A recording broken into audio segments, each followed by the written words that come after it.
Hello, everyone, and welcome to the Benefactor at Chaotic Neutral Games. I'm Simon, for your DM for tonight, as we join Kate, Felicia, Nick, and Corinne with their adventures in Illyrian. Don't forget that you can help or indeed hinder by using your channel points in the game. Check out the options in the chat bar. You can also join the chaos by clicking the Discord link below, or vote towards the session twist by becoming a subscriber. So let's rejoin the players as they play the latest episode of the Benefactor.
And welcome back.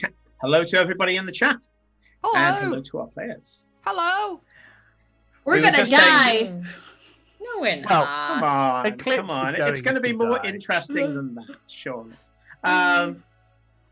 Eclipse. By the way, apologies for the camera. I decided to try something new. I tried one of my old Logitech cameras, and I looked like a bleeding Ribena berry. So I went last minute with the one on the laptop, and it's washed me out so that I'm grey up against this really colourful backdrop as well. So fuck me, right? So tonight's the night. It is. You guys had prepared last session to come for breakfast. Well, to go to breakfast, and then to spend the night at little Chiron's naming ceremony. Glory's tempestuous youngest brother, who during your last visit exploded one of the atriums on the west wing. Apparently has a liking for gunpowder and, well, anything else he can get his hands on, frankly. So you are still in Ostergard. You have been given the means to do a hero's feast, either before or after you sleep, and that's what you were debating before we finished last time. I think we decided before, because Gloria said we were going to have breakfast with her family. Yes. Yeah. Okay. So just riff it off for me.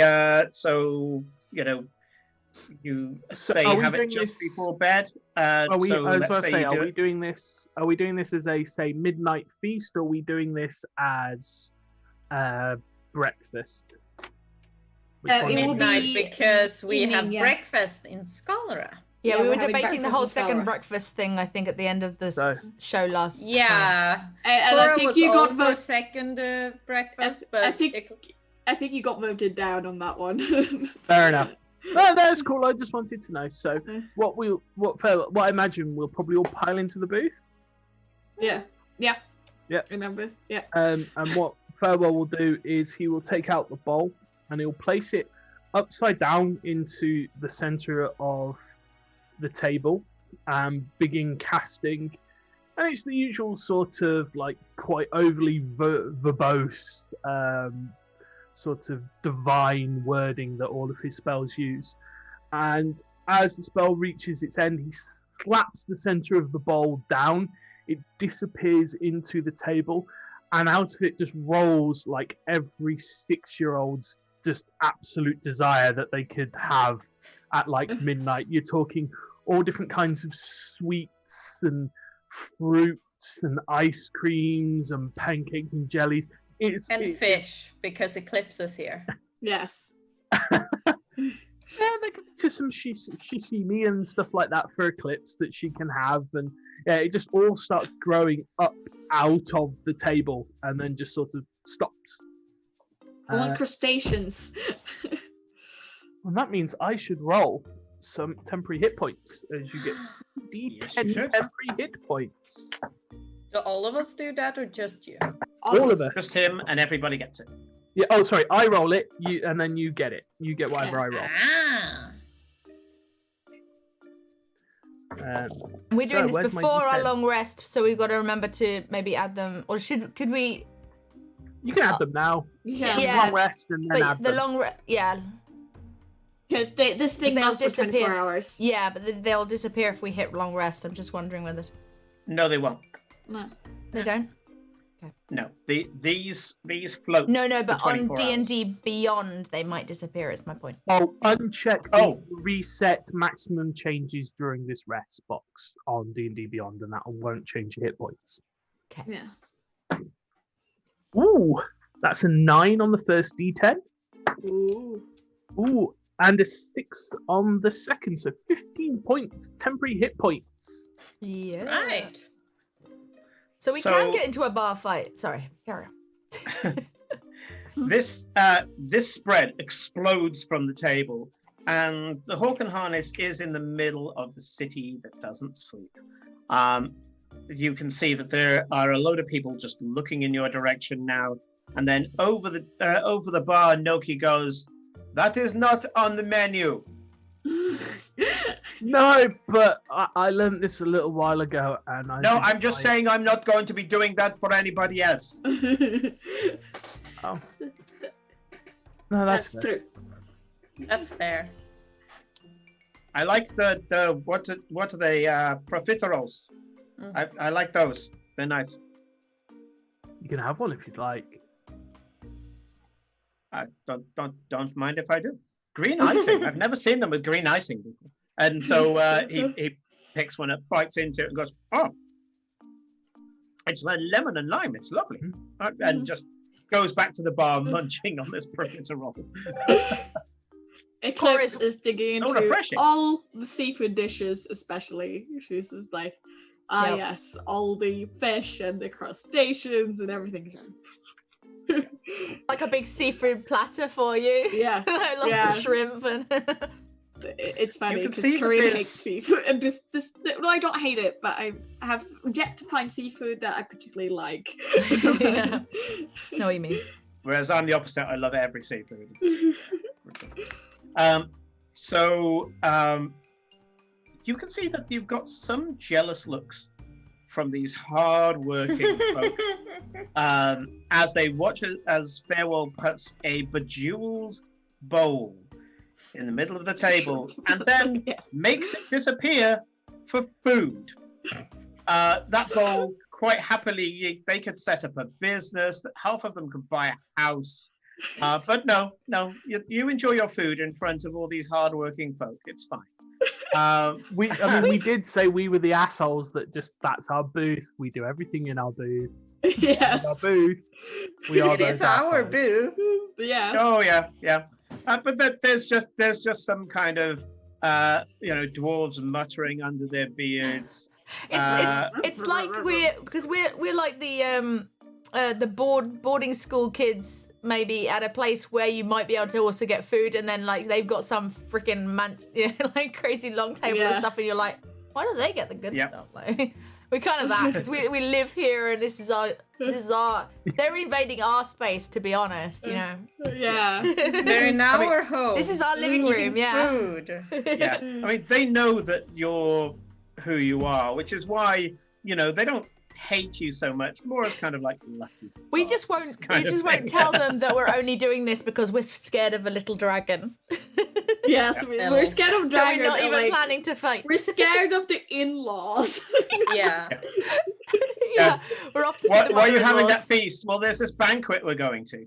Hang on, no, that sounded bad. So there's We're going this- to a birthday party tomorrow, and there's a good chance we all might die. Anyone with kids might be like, "Oh, I get it. Yeah, sure." Yeah. Say no more, fam. Say no more. Okay. You scoff down a whole bunch of delicacies, and you can feel on top of the world. You feel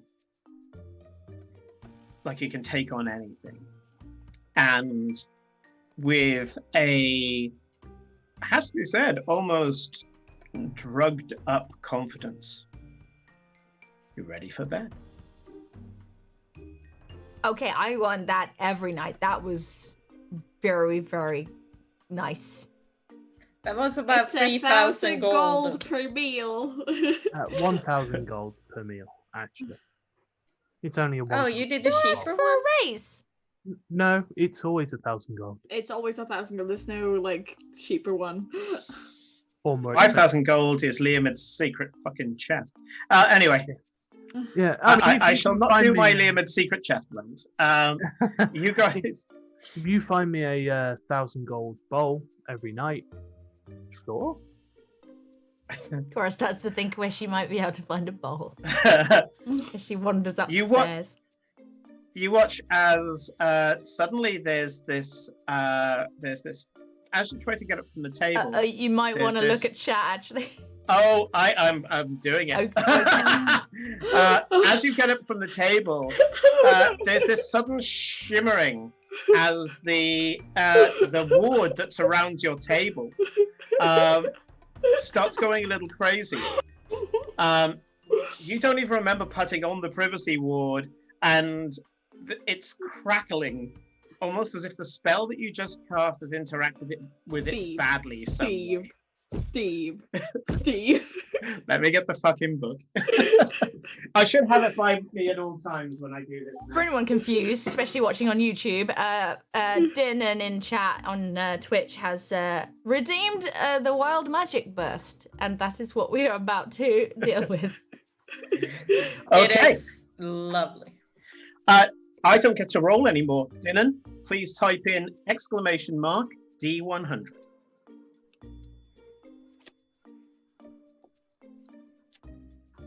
Yeah. Yeah.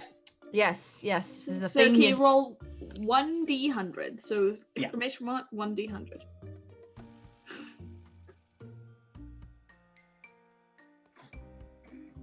Ooh, that's kind Do of cool not that you've worry. added. You've that done you've- something great. We just don't know 4. what. 4. Dylan rolled a with all 4. those numbers to pick, and it with a 4. This could be very good or very, very bad, depending on how the table works. As one of you hits the barrier, there's a sudden ripple. And it seems fine. Seems, yeah, fine. No problem at all. Do not trust. Farewell. Give me a perception check. Okay. Did you fuck up Noki's barrier? Dirty 20. As you look around the room, it's like a spot the difference puzzle. You look around, and sat in a table about 3 tables away from you is a grey-cloaked drow female who sat there with a drink, just sipping her drink and kind of agonizing over a thing. And you maybe think that somebody was there, but you're not quite sure. But she looks so out of place, so noticeable. And as you're glaring at her, you can see that she ripples slightly. Also, in the corner of the room, you can see that there is a well-dressed high elf that you remember quite familiar. He was the bard that was in the Hawk and Harness that you sent packing a few months ago now. Yeah. Sorry, Al. He's just sat there, a little bit bored, writing what seems to be music, and he's sat between two dwarfs that seem to just be ignoring him. And as you focus on them, they ripple slightly, and you realize that you're seeing two invisible people in the room.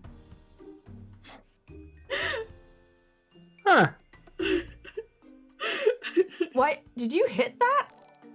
I mean, I'm just gonna try and touch Oh, we got something. the edge of the Huh. thing. Oh, Dylan, thank you for the host. Thank you. I pick up like a glass of like whatever we're drinking, and I walk towards the high elf, Yes. and I just stand there for a moment, just sort of not necessarily nonchalant. I just sort of stand there looking at it. And then- Deception check. This guy is. He's a bard. yeah, because I'm really, really good He's at this. not a Like, bard. Yeah. That was the other guy. Oh well. Uh, We've sent a lot of people away. well, it's a natural 19, but it's a -2 because I'm really, really good at anything that's like charisma based. But I just really want to be close enough that I can just throw it at him. So, I rolled as well. As you go up to him, you can see he's being quite eagle-eyed. And as you walk up to him, the dwarf to his left starts to get up and starts to go in his direction, at which point he goes, "Go the other way," and picks up the quill, goes to add the note that he was about to put on there. And as he does so, because he's looking at the dwarf, and seemingly without the dwarf properly hearing him, just ordering him to do something, he looks that way and then goes like that. And in that moment, that's where you decide to come in. You beat him at the deception check. Yeah. I finally did something well with charisma. These are not the drones Goal you're looking achieved. for. Some random people in the room, Snipe, because there was wild magic burst thanks to Dylan, and now Farewell can see Can see invisible. invisible. people. Yeah. The invisible Yeah, people. so I dump the contents of my like wine glass out on top of him, and then lean over and look at what he's writing. So, at first, he swears in some language that you're not quite sure. Do you speak Undercommon? No. I do. Yeah, you hear something along the lines of "fuck the Queen," right? It's, "Fuck the Queen!" When he does that, you can see that even as he's doing that, he drops the paper and the quill, and sure enough, there's sheet music. He was just jotting down a ditty. He looks up at Farewell, flicks his fingers, and this high elf suddenly ripples, and he's a human troubadour. God blimey, Guff, what were you doing? Be careful with that. Do we see him suddenly Look become at me, visible as a I'm troubadour? so through. But I assume so. He just like Well, shimmers in Farewell- existence. He was Does between Farewell two hold tables, and something? Do we Farewell was going up to him. Do we So see the water everybody- hit something and then it becomes a person almost? Well, everybody make a perception check to see if you see him in time, to see him change. Right. Okay. No, I can't use that. Anyway, Really I get to tempted. use my new shiny dice. Don't- I should wait with There's using now a my dice new roller shiny on- dice until As the soon as party. he changes his shape and says that, I use my last 5th level spell to cast Dispel Magic, on him. Was that a perception check? We've derailed the episode already. I'm sleeping shortly. I'll get this back. Two. You- 22, by the way. 22, you see it. Kate? 20 perception, yeah? 21 because I rolled an 18. Yeah, I rolled you on see D&D it. Beyond. Ooh. Felicia? 13. 13. Unfortunately, this real hot, and I mean really hot girl came in the exact same time. Arguably, you got the better end of the deal. But yeah, the other two watch as momentarily you see this golden-haired person with finery. You don't get to see everything, but you see enough to see that it wasn't that, because literally the second he gets hit, he flicks his fingers and becomes what is a slightly scruffy human troubadour. Then Farewell uses Dispel Magic on him. And as he does that, there's again that ripple. And as he dispels the magic, he goes for it again and throws it back up. But it's a little bit too late. Anybody who was watching at that point saw momentarily that there's somebody underneath. Again, golden hair, finery, and kind of like a kind of a rich olive skin, and kind of olive to khaki skin. And when you do this, when he does it the second time, Nick, you can see a. Oh, thank you, Den. Thank you so much, Dylan. What you see is almost like a hologram going over the person you saw before. Everybody else is clearly seeing the troubadour, and you're hearing two voices at the same time. A quieter voice goes, "Boy, there's no need to be going and using all your magic and stuff on me like that. I'm an honest performer, mate." Underneath that is, "Really, Mr. Barebones, do we have to do this in front of everybody? I'm trying to be subtle." I slap him on the back, but like as hard as I can, and just go, "We should never be ashamed of who we are. Embrace what you look like, darling. Otherwise, you might end up looking slightly different." And then I walk back to the table with everybody, and as I get up to the table, I look over to where the drow is and just wave. and just obviously stare. with the cacophony that goes on, the drow has obviously been watching everything, and she looks up, and when you give a little wave, she goes,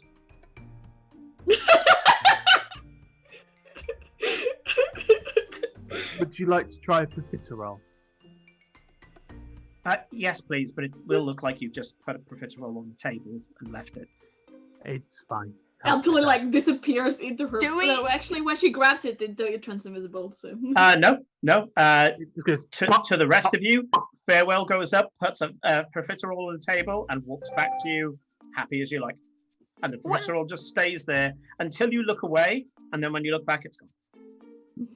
Who are you talking to right now? This- Why did you... Those profiterole... Why are you leaving that to get stale on a table randomly? Like, they're nice. Can't you see Don't take the- any more away. Oh, okay. Sorry. Well, there's a nice lady drow over there. Hello. And then The drow goes, "Some people don't like us in this city. Do you mind?" And she kind of also taps something just above her right breast and shows the green organization sign and says, "Discount, yeah." Because it's a green organization. Yeah, so you get a discount here, yeah. and that's why she Bella's bites it. like, "So why are you invisible in here then? It's like one of the places you could be safe," and sort of just shakes his head. And then, and you remember that high elf tosser, the one that we all got really annoyed at and that we tossed out of the bar a couple Which months one? back? The bard the guy? Ponzi one. The The Soriel musical. guy who Yeah, seems yeah. to be. Well, Clips doesn't know. But... Yeah. You can see the human is getting up, patting off the moisture on his clothes, and he's kind of flapping the sheet music to dry it out. So yeah, the wet human over there is him, and I know What? I just couldn't resist. You suddenly can I see don't know invisible what- people? That's... For like that happen? I think. I don't know. Well, either way, it's a useful skill. You should keep it. Yeah, I wonder if it's something to do with the feast. Well, I can't see them. I eat another profiterole. Yeah, In but fact, I eat I mean, two. to be you fair, can keep try looking. that if I And become Cora invisible. keeps stuffing her face in hopes that she will see something, but also because she has an excuse to eat everything. I Mhm, turn yeah. myself invisible and say, Can you see me yet, Clara? Can you see me, Farewell?"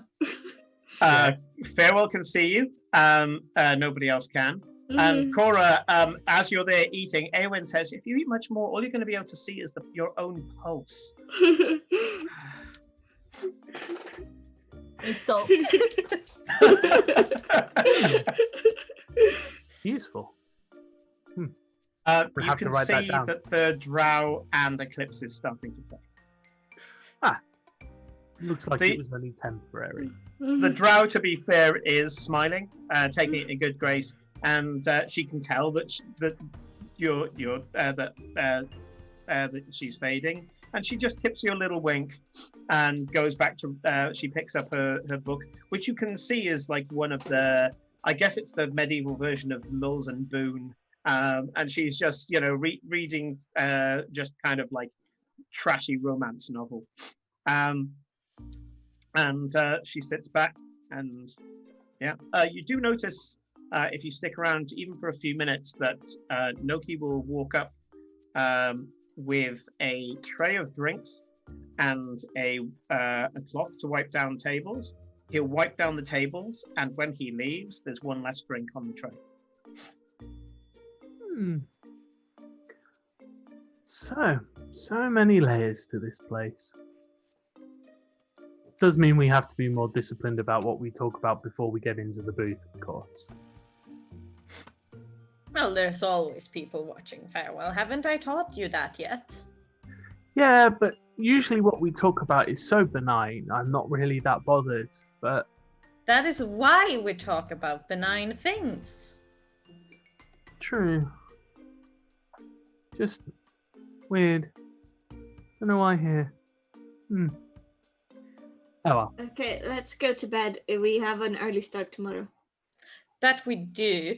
We will need to be at the circle at 7 o'clock sharp for our teleportation. We will arrive at the estate about... Eowyn goes 7 in the morning, as in AM, as in like in the morning. Yes. 7 Yes. in the morning. Yeah. Yes. We're having breakfast at the family estate, so... Cora, I'm gonna go I'll now. come and give you a kick when it's 7, okay? Yeah, 5 to 7. Give me at least a moment to throw something on. Wait, no, we have to be at the teleportation at 7? Okay, what time are we meeting downstairs? I assume like half 6. Okay. Yeah. you can see a look of absolute disgust on Eowyn's face. Again, you've got the angry Tinkerbell look, hands on hips, and she goes, the princess is not going to enjoy having her visit cut short. Well, she's gonna have to deal with it when we all die. I mean, if we fly on the carpet, it should only take us about 15 minutes to get there. So we could push it back, a little 5 minutes or so. Yes, but we don't want to be late. I think if we're late, Glory's gonna murder us, and then like several other people are Oh, gonna no. murder us. I wouldn't murder you. My mother would. Yes. That.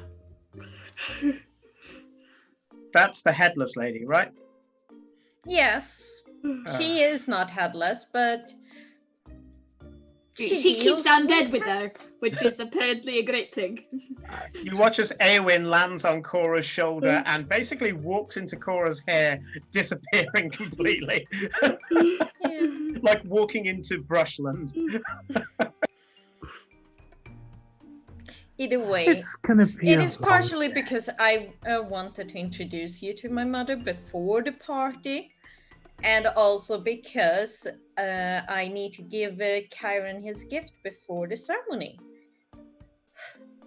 Right. And we didn't need to bring something, right? Just double No, no, checking. No, we weren't supposed to. It's family only. Good. Guests I are would not know what guests. to get him except explosives, and I'm not sure if that's a Oh, good he idea. would have loved that.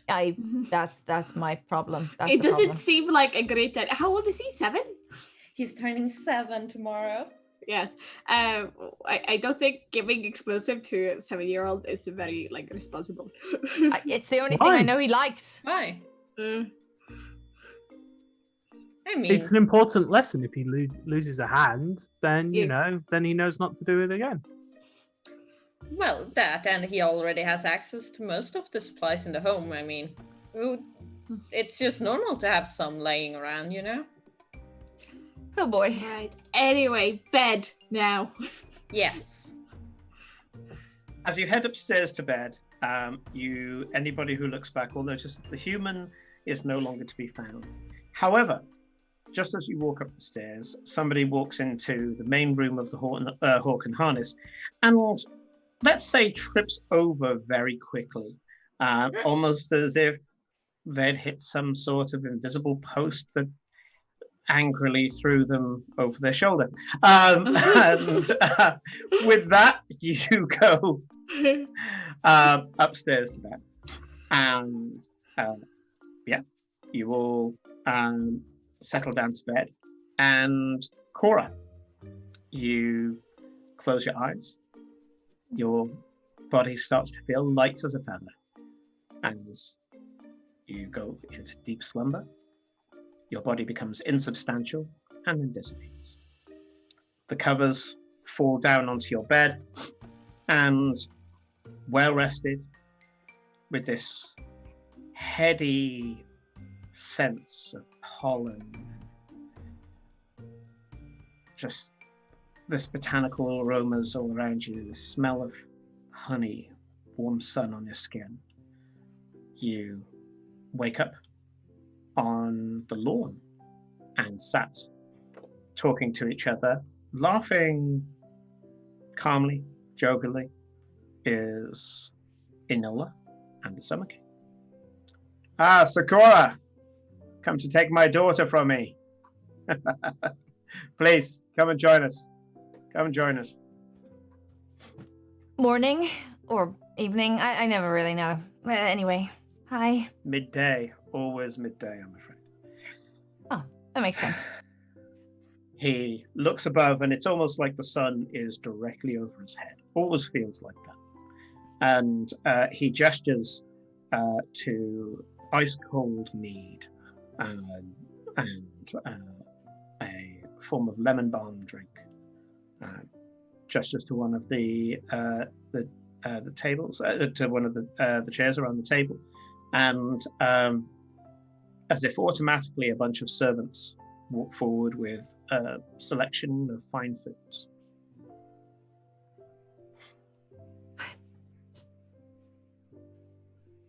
Do people think I eat too much? I don't know. I start eating. Well, you don't feel hungry here because that body is long gone. Yeah. But I eat anyway because it's there, it's offered, and You're like, it tastes nice even if I'm not hungry. different I body, also- mate. This isn't gonna. Yeah. I also never get full here, so that's also good. So I never have the food coma.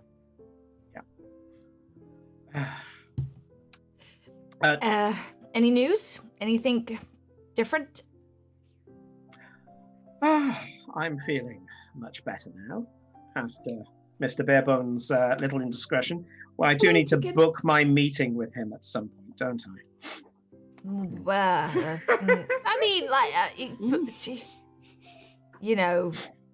he died that day, so I don't know if that matters. I mean, he's alive, Well, but he would say Let's that. just say it'll save me the job. I jest. No, I just want to. I don't know. I guess I need to meet him. I think it's part of the story. To be honest, I think they'd all be interested to visit if that was possible. I don't know how. I don't want to meet more in-laws. Entirely possible. I mean, you have to. Technically, they are somewhere here now. Oh. Okay. Remember, the Feywild does have the wilds, the dream country. I don't think I probably want to visit the places that they dream about, to be honest. No. Well, we go there because that's where we gain our power. We play our part in whatever dreams they have. Not me, obviously, and not Enola, but many of the Fae get pulled into dreams. But no, we can give you a recipe, a draft for them to drink that will bring them here. Or we can just find where the nearest Fae door is and you can go through there, but that's a little more difficult. You wouldn't want to go back and find decades past. Oh. Better they should come here in their dream form than their physical form. Yep. Time passy thing would be weird. Maybe we might wait a little bit, at least maybe a month or something, just because we're literally about to head to Scalra again, and it didn't go great the first time, and I don't know whether another trip to some place that they're not really familiar with is a good idea. Eclipse ended up in Oubliette last time, and I don't know what she'd say here, I know, it was most amusing. Amusing. Oh yeah, you saw that, yeah. Yes, she isn't one, isn't she? She says Anyway. she says what's on her mind, and she has a heart in the sleeve, and that's admirable, but maybe not in a place like that. It's like, I thought she was going to lose her head. So she kind of did lose her head in a kind of funny way. But anyway, we're about to go do that again, so that's great. But I'm sure we'll be fine. No, she speaks to me, speaks to my nature. Lies, deceit. Those are the weapons of the Winterlands, of the Queen. I prefer straightforward. But with a little tact, obviously. We do have our sensitivities, don't we? Yeah. How is this stuff with the Winterland? The Queen and I keep our gaze unflinching. I half expected that she would try something, some ruse, some stratagem, when I had to go to Mechanics to close the deal. But no, apparently she wasn't interested. Maybe I've lost my appeal. Why can't you two just, I don't know, get along? That would be disastrous. Why? What would happen if you were to put ice in the sun and it were not to melt? That instead it would embrace the heat and get stronger? That it would somehow align itself, form a symbiotic bond? What if honesty and lies became the same thing? What if passion and cold indifference were to no longer have a divide, that neither meant anything anymore? That's what we are, Cora. The Queen and I don't hate each other. Well, we do in one way because that is our tale, but we are part of everybody, yourself included, although your nature is changing. We'll get to that in a minute. But we have to be ourselves for everybody else and everything else to be what they are. We have our role to play. I am pride, passion, fury, lust, anger. I have a role in the world. I am the guardian of all those things and the purity of what they are. The very spirit of them, one might say. She too. deception, sorrow. Those who need to become cold and numb to the horrors of this world, to get that cold, bitter strength to carry on. There are some who call for the part in themselves that I provide, and some that call on to what she provides.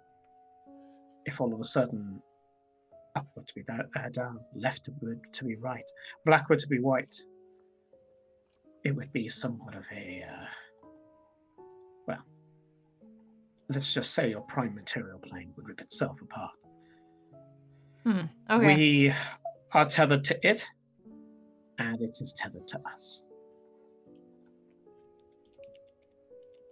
Okay, so you have to fight because if you got along, then you wouldn't melt ice and she would thing. And yeah, okay. I kind of get it. I feel like I get that you have to be apart. You just don't need to fight each other. It's kind of my point. No one needs to win this fight. Just you take it in turns. Just like where I come from, you have summer, and then when summer ends, you have the autumn bit, and then winter comes and does their thing, and then you kind of take it in turns.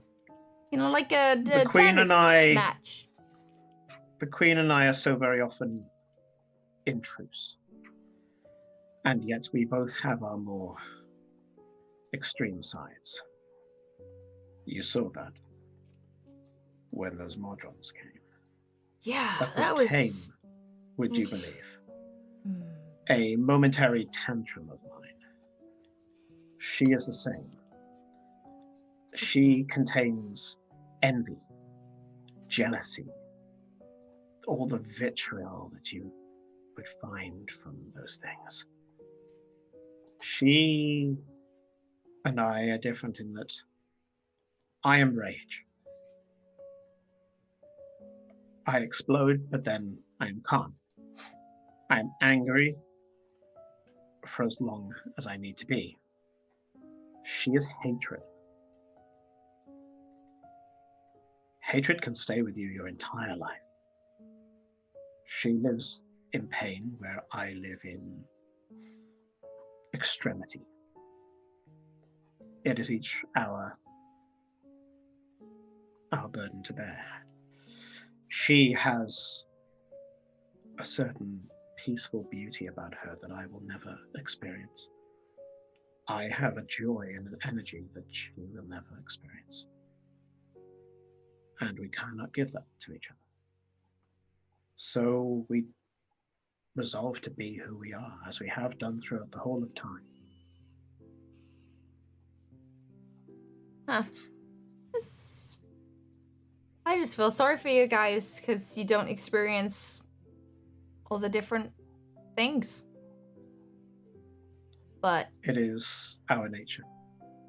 Yeah. It is not something that we have a choice of. I guess if you haven't experienced it, you don't really know what you're missing either, so maybe that's okay. But we read, we watch. The troubadours come and tell their tales. I know enough to miss it, but not enough to have ever tasted it. Oh. Are you okay, and you, Enola?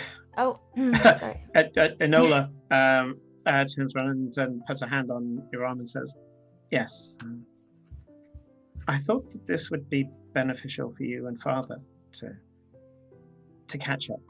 I mean, you and I will have some time later, but Father has something he wants to discuss with you. And the Summer King turns to you and says, Cora, you have accepted me for who I am.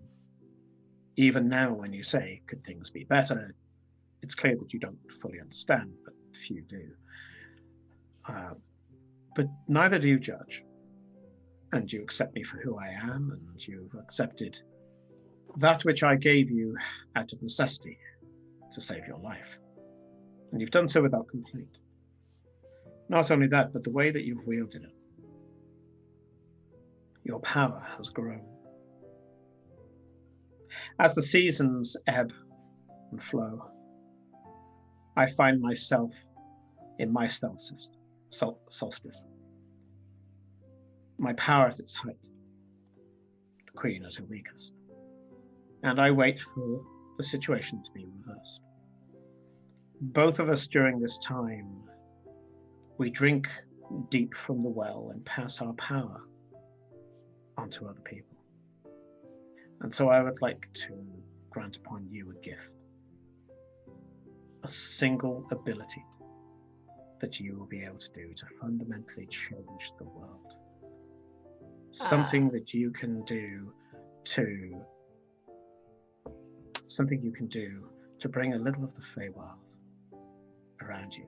I've noticed that you've started recruiting some of my more raucous subjects at times, at which point you can see a little blue figure just dash across the lawn. He's not wearing any pants. Okay. He really does. Yeah. I know, he even turns up and flies around without any, and he's right in my face sometimes.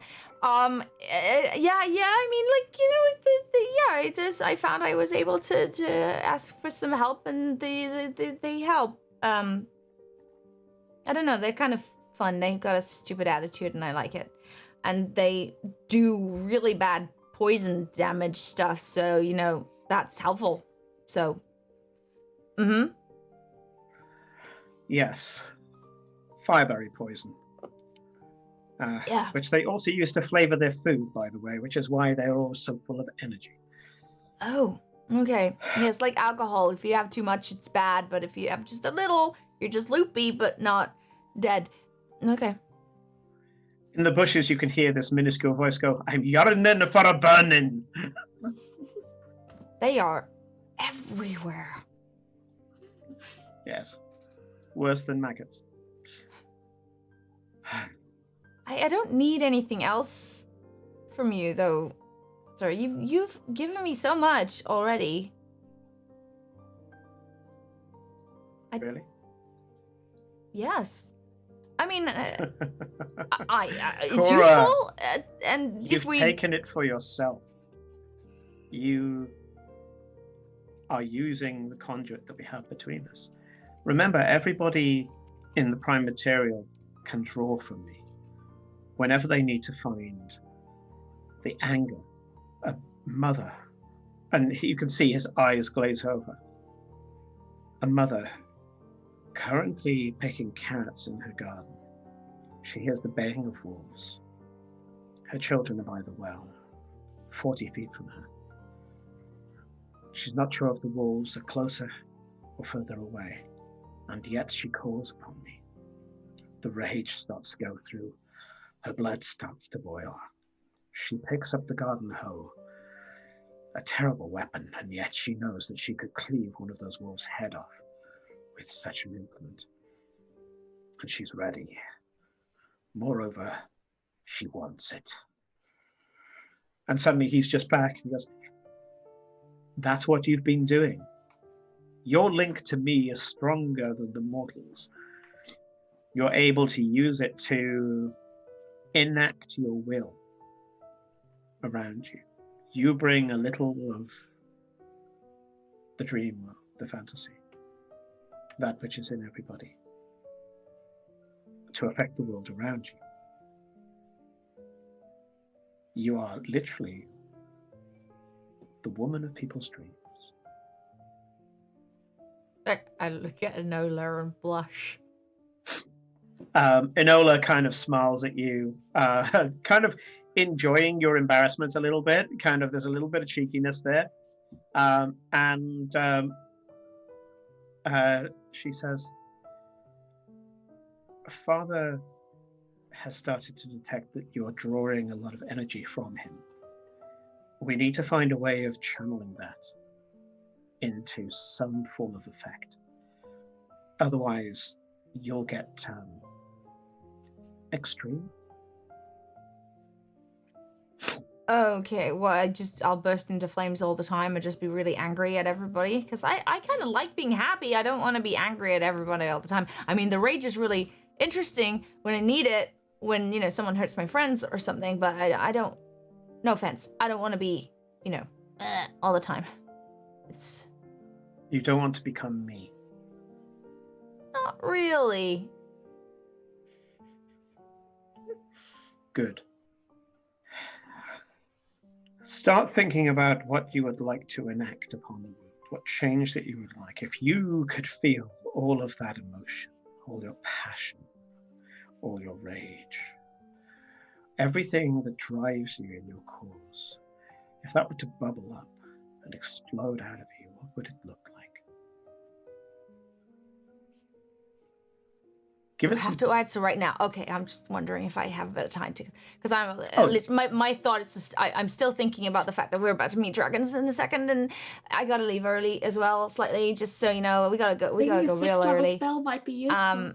But yeah, so I'll have can I just, do I need to come back and ask you, or can I just like think about We will it? take, or, what do they call it? A rain check, isn't it? range. I mean, never rains here, so but Yes. that's cool that you use that term still. Mm. Yes.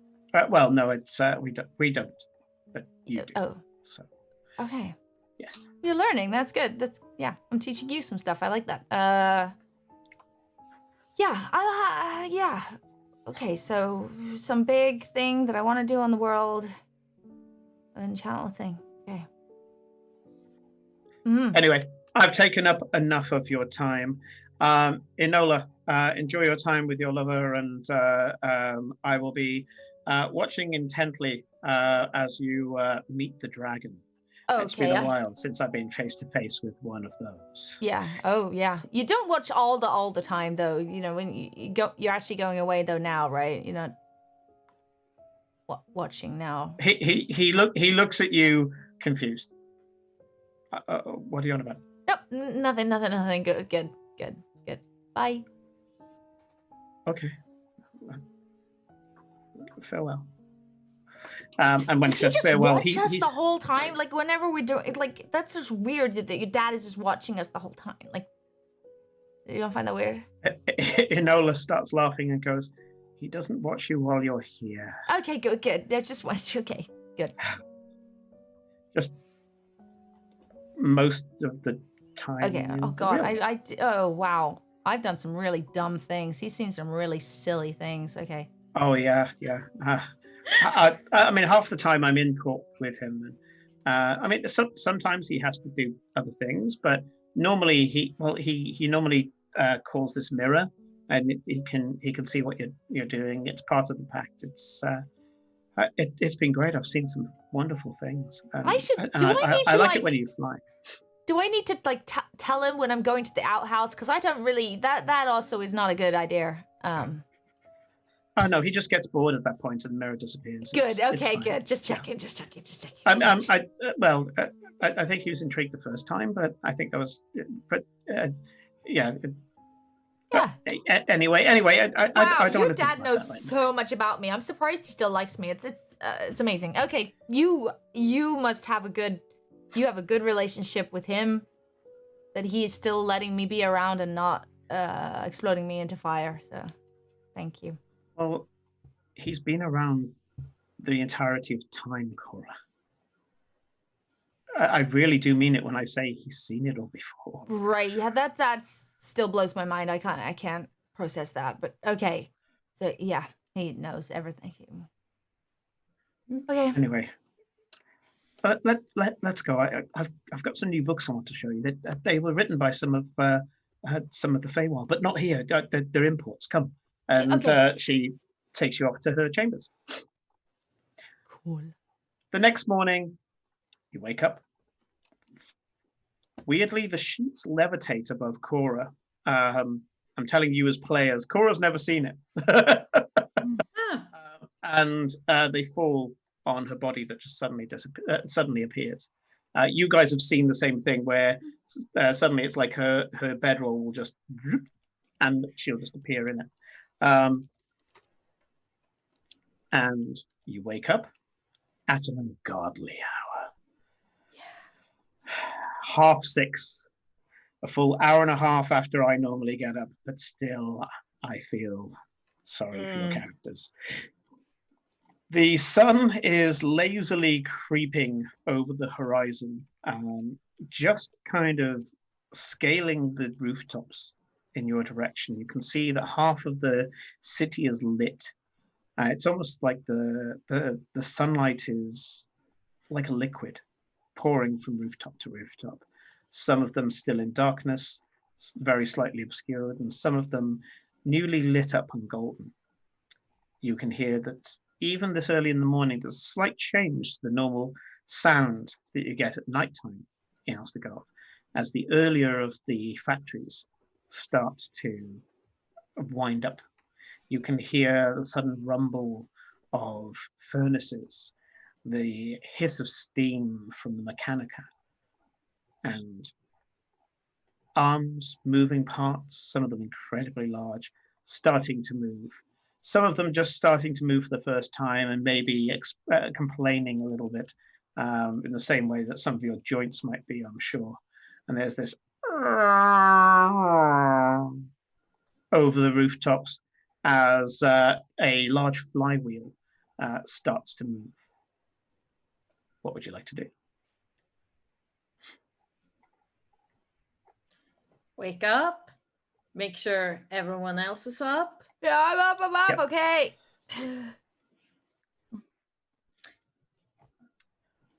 You can see that Erwin is feeding Tuck. Mm. Oh. She probably looks miserable about it, though. The hair is bedraggled and all the rest of it. You can see that there's some petals that are just around at her feet. You have no idea where they came from. And she's feeding Tuck sunflower seeds at the moment. Farewell's walking around with this big cup of coffee, and he's got proper bedhead, as he still doesn't quite know what to do with actual long hair. So it's all like knotted. Farewell, my and, like, room in 5 minutes. We need to fix that. Fix what? Your hair. What's wrong with my hair? Either we getting rid of it, or you don't have to take care of it. I mean, Yes. it's kind of cool. It's just poof. Well, yes, either you learn how to take care of it, or we get rid of it. Erwin goes, "What's wrong with it?" And hers is worse. See? I am so glad you can turn invisible. Farewell. Now, I can't have you seen like this. Erwin Fine. pokes out her tongue and then does turn invisible. I Love shuffle you into too. Glory's room. Like It grumpily is. You sipping my see coffee. how there has been a lot of things pulled out. There are makeup on the desk. Oh, There God. are fabrics on the bed, and there's just like a lot of different accessories everywhere because Gloria was up half the night deciding what to wear with her dress. I like the obsidian accessories. Closet Those are explosion. nice. Yep. Yeah, that one is And the nice. rose gold. The rose gold is really good. Yeah, the rose gold fits with my pendant, which I can wear, unlike some of my other protective things. Mm. Either way, let's comb your hair back. I was thinking a low ponytail, or would you like a bun? Man. If only for the derogatory name, don't have the man bun. It's a fucking bun. Hold on. Kush, should I get a man bun? Just get a bun. If you're gonna get a bun, get a sweet. I'll take some. I'll take a proper bun. I will. Glory will basically fix Farrell's hair and then shoo him off to get dressed in the proper clothes. What's wrong with this? Oh, And, we like, dressed up. Farrell's got this like long, dirty like night shirt on that goes down to like his thighs, and he's just got some pair of like cotton trews that they're two different colors, different fabrics.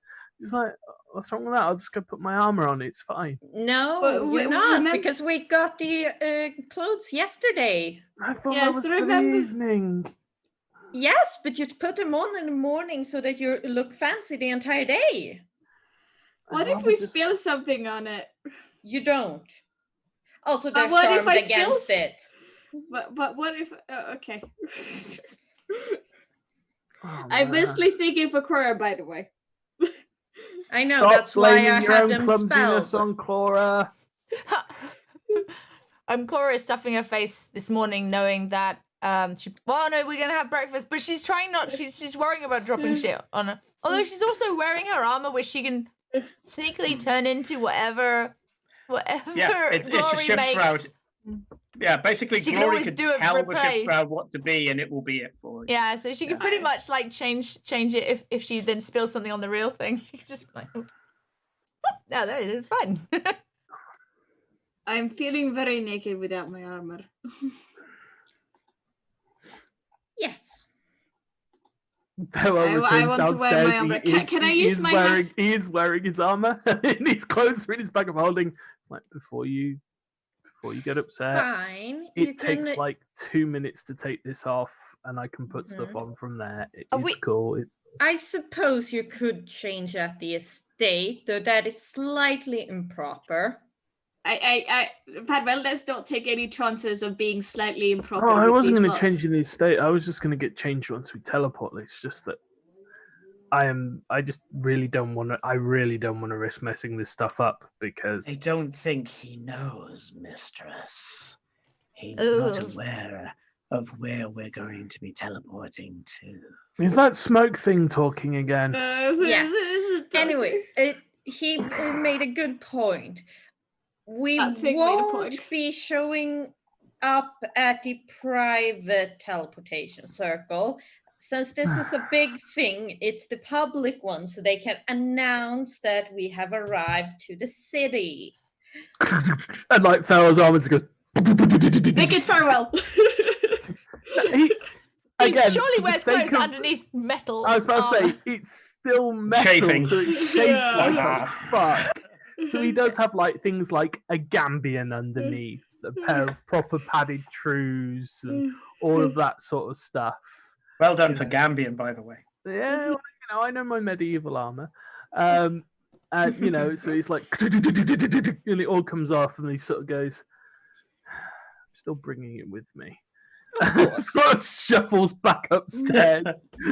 Gets changed. I definitely Down to have my armor in like my bag of holding and be like, Yeah. you are not taking this away from me. And Nick, because you've got a fantastic, Farewell has a fantastic memory. You just subconsciously, your hand goes to your pendant, you twist it, and the armor in its compact form disappears. I come back and I've got the whole outfit on, but I'm still trying to figure a way of getting the sword belt to sort of match with it, and he's sort of like, so he's, because it's like his book's there and the sword's on the other side, and he's just sort of Oh, going, you do it like this, and thank Glory you. will twist it slightly, and it will hang properly. You do hear a voice outside coming in good. with more coffee, water, and a kind of salt that is, I guess, the equivalent of Alka-Seltzer. Madeline puts down the tray in whichever room you guys are doing this in, and goes, "Oh, thank you. I hate the way Farewell wears his sword sometimes." She goes, "See, look at it. Now you're wearing it the right way. You look like a swashbuckler. It's good. It looks What's good on wrong you. with the other way? That it was functional. You look like it's there apologetically. I mean, it's supposed to swish technically, behind you." Took it off a corpse. And I hide my lash knife on me, Felicia, Glory. In the bag of holding, but if you bring it out, it won't be, well, maybe late at night, but not earlier than very late at night. Also, can I hide several daggers on like my thighs? No. They check for weapons. But can I have them in my bag of holding and then hide them? Although, arguably, where else are you going to find daggers but near someone's thighs? It's talking again. Not He this was time just in pointing the morning. out that the best way in place to hide the daggers are by the thighs. You were very correct on that. I'm gonna hide daggers. Please don't. I don't want you thrown out Yeah, remember what happened or last not being last allowed time. to enter. If you pull out a weapon as well, that you don't think you'll just end up in an oubliette. Now, in the bag of holding, that one you can bring, and you wear your clothes, and you only talk about the heart of Jordan. Sure, you'll find someone willing to listen. Right. Besides, I'm sure you guys can network for a while during the dances. Unless you don't want to dance, but I do recommend dancing. It is so much fun. As long as they don't kill me. Exactly. You're not that bad a dancer. No. My and there is will be 20. I should hope I'm an plenty. okay dancer. There will be plenty of dignitaries that make a fool of themselves. If you do that, you won't be alone. Okay. Shall we get this over with? Yeah, let's do it. The sooner we're there, the I sooner we're walk home, the outside sooner the and- day. Pull the carpet out of the carpet bag.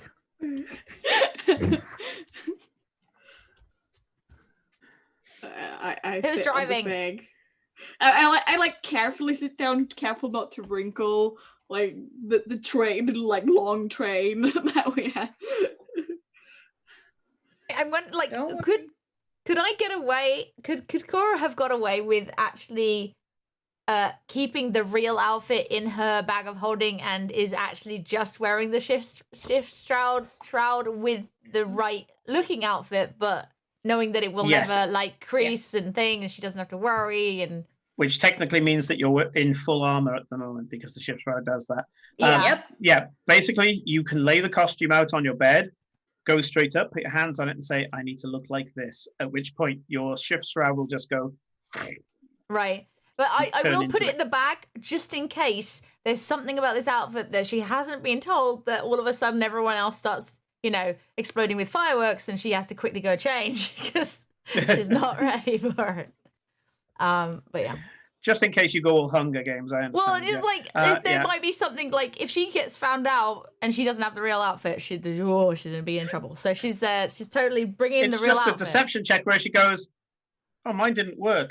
I guess she's not as good a designer as she says she is." Yeah. Glory, you joining us? Yes. Give me a moment. I'm just picking out my hair ties. I have some of the girls meeting me at the estate to finalize my makeup since I don't know quite what's in style back home. You know, I And you haven't. see Glory walking out in that dress that just shimmers and moves with her. I wanted You're a very dress. pretty. Wow. How do you look that way at 7 a.m? I don't know. I don't know. I'm Years either of going training. to bed or getting I haven't done this early shift in what feels like a lifetime. What you guys mean that you don't wake up at 5 a.m. and then run around through the No, funnily enough, That's I what only you ever got do. over this time when I had to. and And run yes, we around don't- like back and forwards in Yeah, I don't think in we the can't tavern, hear you. and then go back to bed, and then wake up at 7 a.m. and start running around again. Yeah, just Zoomies. running Yeah. up and down the corridor, no reason, just for 15 Besides, minutes I and then go usually back to wake bed. up about 2 hours before the rest of you guys to get ready. Yeah. Pride. And the carpet just floats up. Just the unimpressed pride. That's it. The Oh, equivalent of not acknowledging anybody, turning the key in the ignition and just driving, looking straight ahead. Yeah. Okay.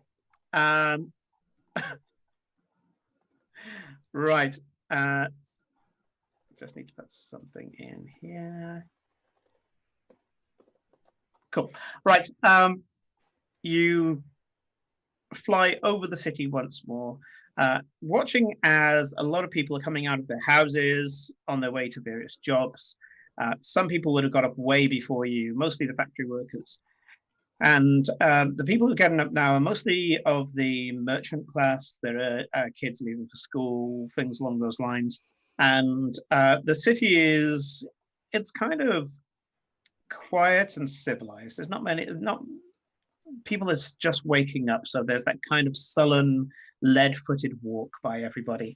But there's quite a few of them that just don't notice that you're above them until you go over and you watch them go, looking up at you, and you touch down in the relatively small courtyard of the university. But as you look through one of the arches, the courtyard looks bigger.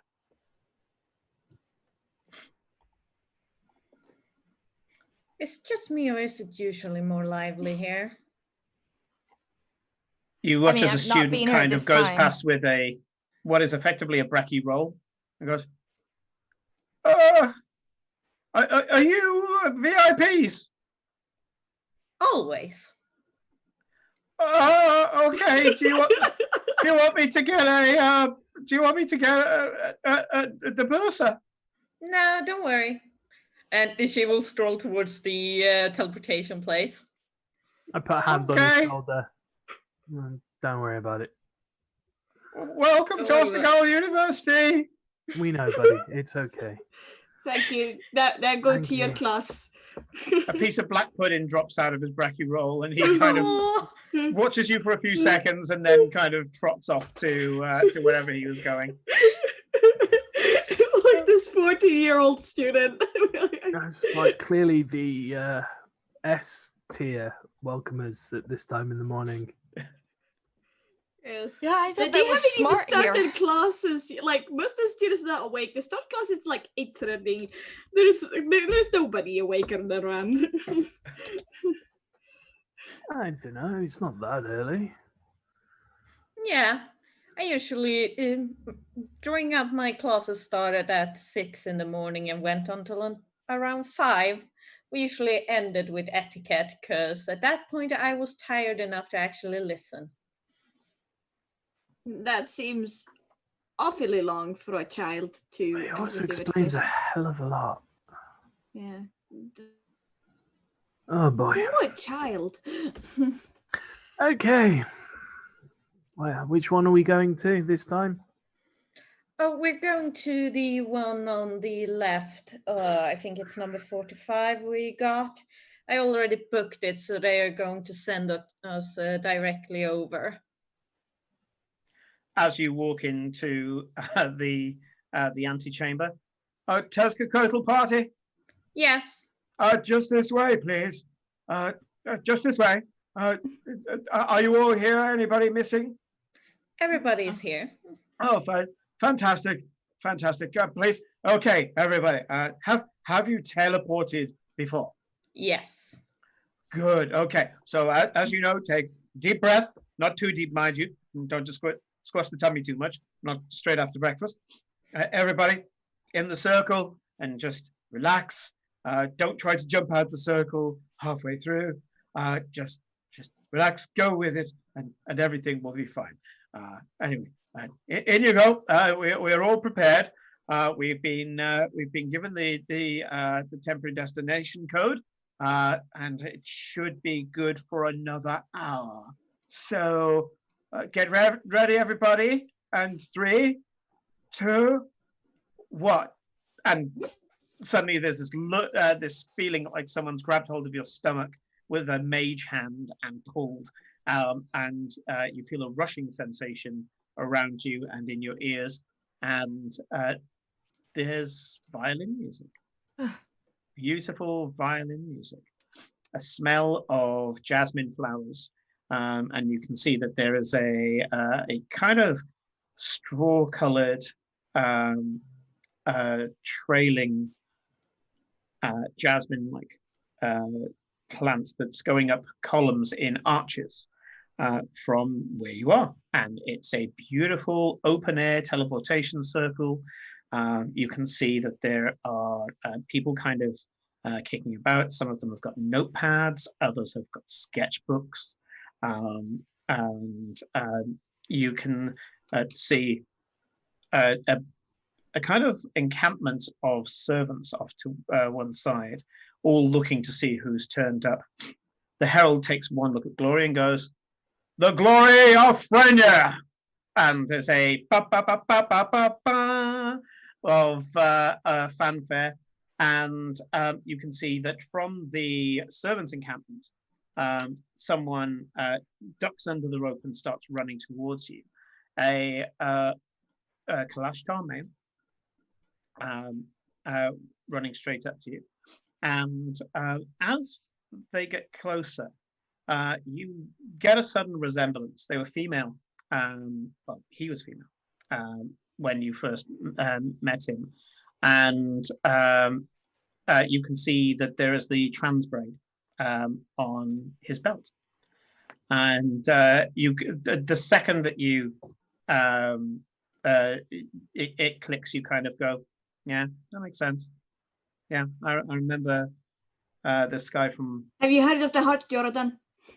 He stops. This Kalashtar with the actually short hair. So where Noki has kind of cornrows and braids that go kind of just down his back, he has like a shock of hair that almost looks like flames. Really beautiful, and you just see these two completely uniform gold orbs staring at you, going, should I? Not necessarily. No. But I can tell you about it. Continue. And you can see you've just thrown his script, at which point he goes, okay. Glory. Glory Tezcucotl. I am to be your house servant for the time that you are here. I present you with my bell of service. And he kneels on the floor, puts his hands like a cup raised, and as the hands open up beautifully, symmetrically, like a flower beneath Glory, you can see that inside is a tiny, tiny silver bell. Thank you. Now I do believe that there should be a carriage waiting for us. Yes, mistress. We will be taking a scenic route chosen by Frenia and the boy himself, and we shall be passing some of the more historical landmarks, including your mother's statue. So please, this way. I presume that you take the bell? Yeah. Yep. Okay, you take the bell, and at that point, he stands up, adjusts his jerkin, and says, make way for the glory of Frenia, and steps forward almost at a march towards a beautiful and quite large carriage, probably like an 8-seater carriage. Thank you so much for the host and the follow. Thank you very much. The carriage is beautiful. It has alcohol inside and strawberries, as basically champagne and strawberries. And very slowly, with the horses trotting in a dressage kind of way, the carriage takes a very slow ride through Kotal towards the family palace. You see that everybody who goes by cheers in exactly the same way. Carbon copy. There is a way to cheer, and they all do so in exactly the same way. Farewell, give me a insight check. Yeah. Oh dear. Well, that's not the greatest I've ever rolled. Every time 16. Eclipse like thinks to say 16? something, she just Yeah, there's something off about the cheering. It just seems ingenuine. no shit. Oh, Yeah. You've been around whilst people have been at football games in the parade square. You've heard people cheer properly. This is nowhere near. And you've been cheered at as heroes in Ostergard, and it sounded nothing like this. please tell me they were paid and not coerced by force. Oh, no. It's always like this. It's a naming day after all. And everyone important is back in the city. So they were cursed. Yeah. Okay, come on. We've only got about 15 more hours to go. 2 large black iron gates shaped like dragons open up. Normally these gates are open, but as part of the pomp and ceremony, they close them deliberately so that they can open for each carriage. And you watch the 2 interlocking dragons peel away from each other, revealing a row of conifer trees going up to the palace. Interestingly, last time they weren't conifer trees. But the one thing that stays the same is that there is a set of statues now. You went past a huge one of Ferocity, Glory's mother, holding a head whilst a headless corpse stands next to her. It was around about 5 stories tall as well. It was not the best sight for you, Farewell. And her holding the head up like a trophy, but staring up and proudly and nobly, not smiling, very sincere and noble. However, the statues in the estate are a little more relaxed, a little more friendly. There are smiles on many of the faces. There's even a kind of, I guess, kindly half smile on Ferocity's face. And you go past a younger, certainly, Glory as you go past. And the you must have been about, what, 18, 19 when it was done. So there's definitely the signs of youth. The sculptor was amazing, capturing every detail. As you walk past, as you drive past the statue of Chiron, you can see that a bunch of masons are very carefully chipping it down, destroying it. You go up to the carriage turnaround point, so like a circle with a path around it that would allow them to turn around with a decent turning arc and come back the other way. And you can see running down the steps, full pelt, in a pair of soot-covered trews and at the moment, just a simple cotton shirt, is the boy, Chiron, although no one has said his name. Everybody's referred to him as the boy. Glory, glory, glory, glory, glory, glory, glory! And you watch as he steps on one of the stairs, throws something just as his feet are about to land. There's a small explosion, and he launches through the air and lands on top of the carriage.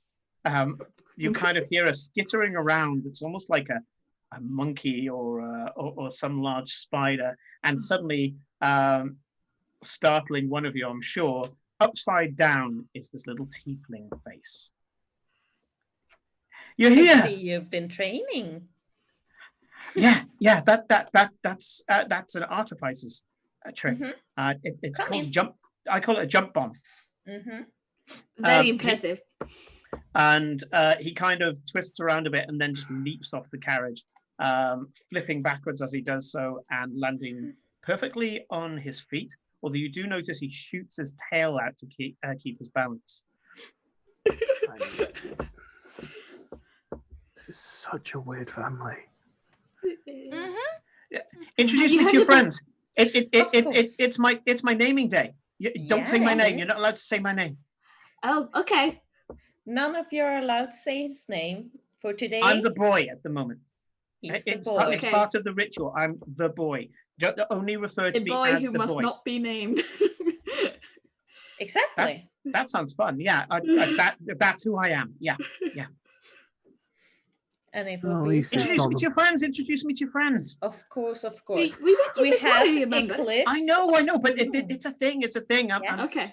Let me introduce you to Eclipse of the Moon, ambassador from city of Naruka. We have He gives a beautiful courtly bow. Perfect. And Felicia, you can tell that the etiquette lessons have paid off. He rips Oh, it yeah. off like a prince, and says, "Lady Eclipse." And Sir Cora of the Summer Court, Knight of the King himself.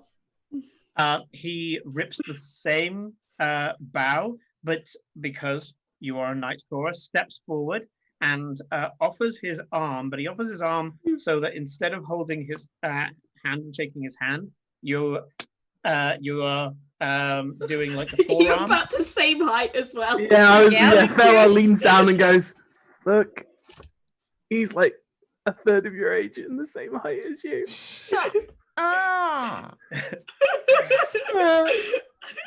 Chiron And- completely ignores your comment because such, sniping remarks are commonplace amongst Yeah. those Gogles. So he doesn't even acknowledge it and goes, "Sakura, welcome."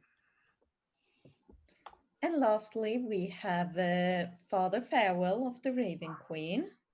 Did you have to go with Father? Farewell's fine. It's your highest title. It's the one she's gonna embellish it. So Just farewell. Thank you. Farewell, Barebones. A pleasure, boy.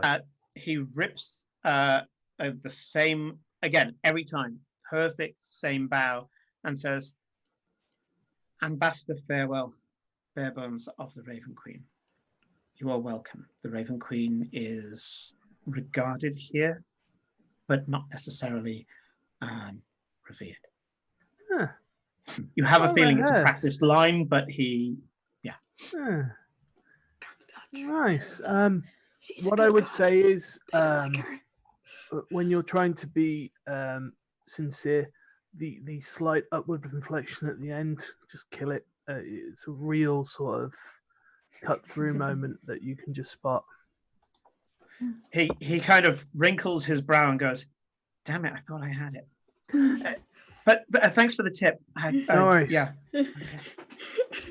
It is very good. I see you've been attending all the lessons. That's good. Uh-huh, I know uh-huh. I did everything to get out of them. Well, it gets you out of trouble, doesn't it? So it's kind of useful. It sure is. And farewell. I wasn't exactly lying. I mean, we've got a Raven Queen shrine. I mean, No, but you. What's the polite way of putting it? It is a bit different. It's Uh, she's a good god though. She is. she's the goddess of fate. Heart You don't get to of choose. You Jordan. don't get to choose. If anything, I theologically would argue for neutrality. She has a wicked temper. Should really read the stories of when she's vexed.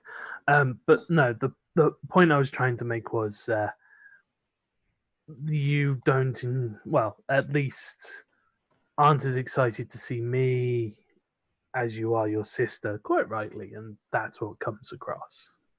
And he looks around and goes, "Well, duh." Exactly. Exactly. You're her friends, but you are welcome. And don't worry, I'm pretty sure no one's going to kill you here.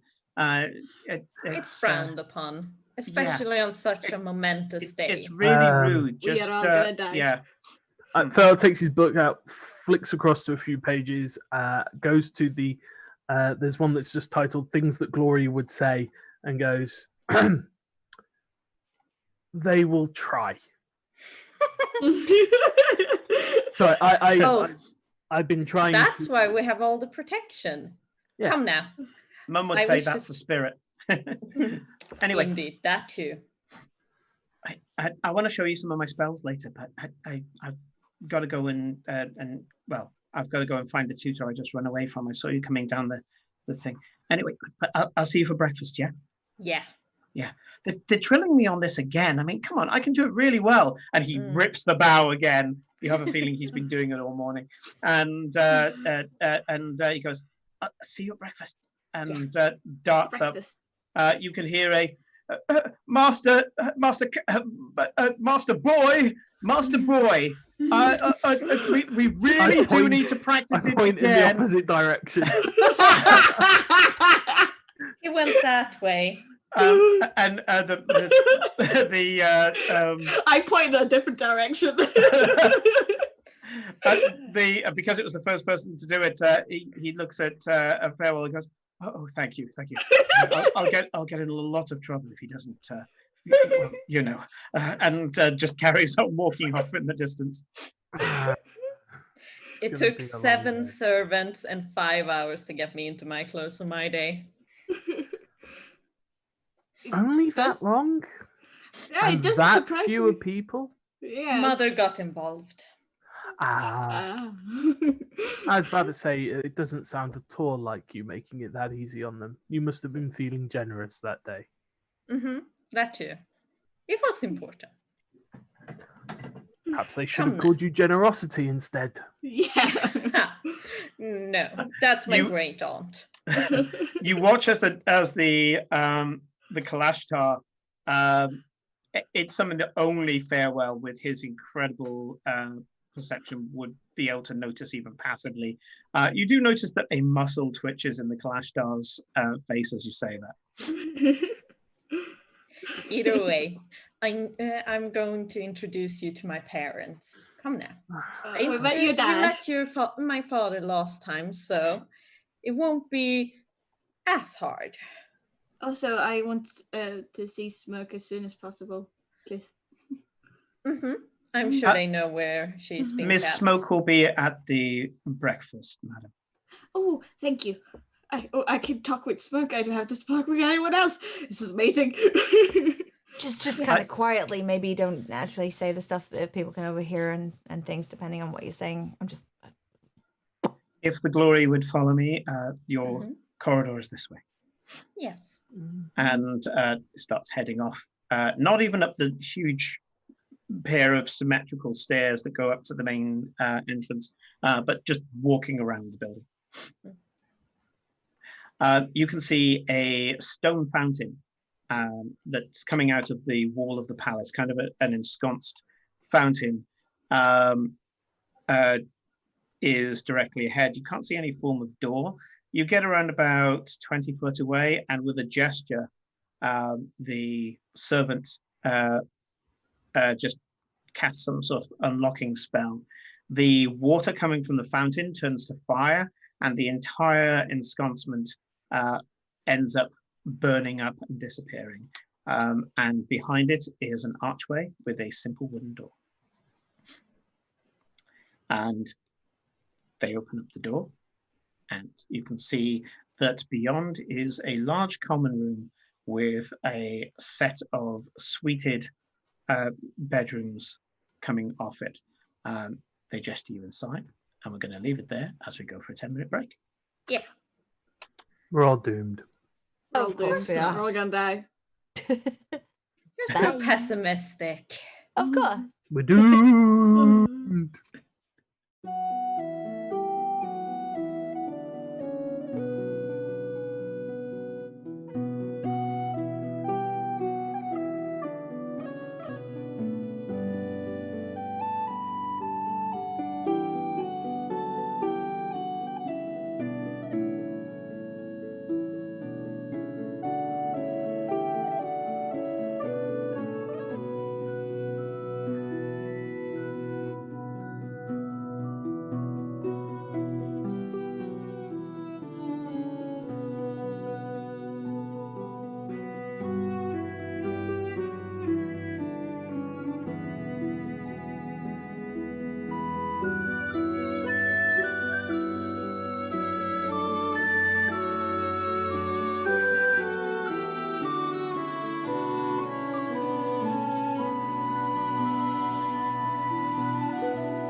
And welcome back.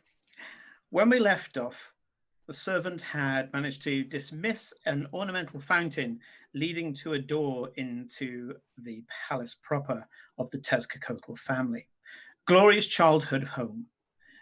Instead of going to what were originally her quarters, she and her entourage have been given one of the many sets of guest suites available.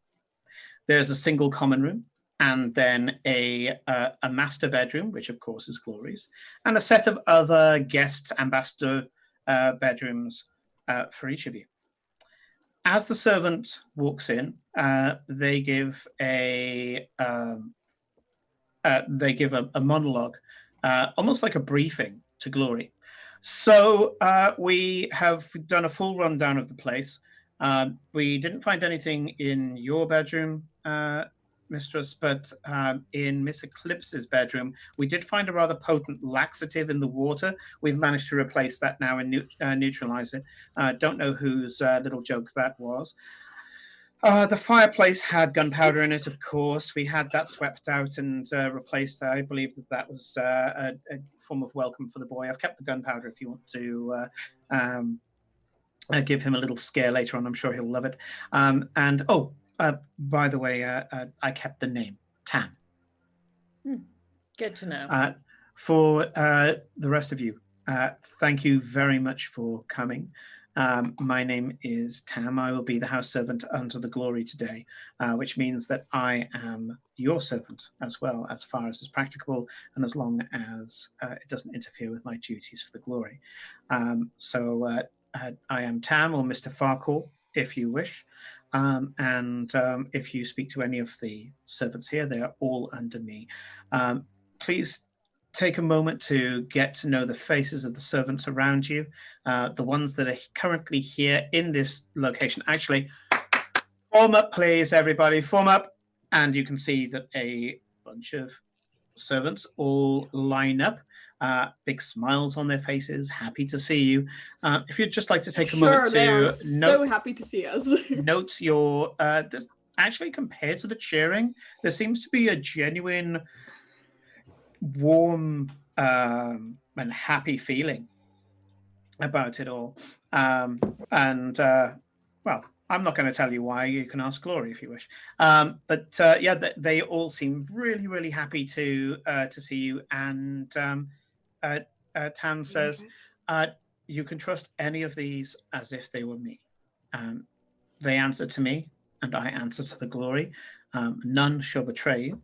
So if you need anything taken back to the room, if you need anything fetched or anything like that, feel free to ask any of these servants. They will be yours for the duration. So,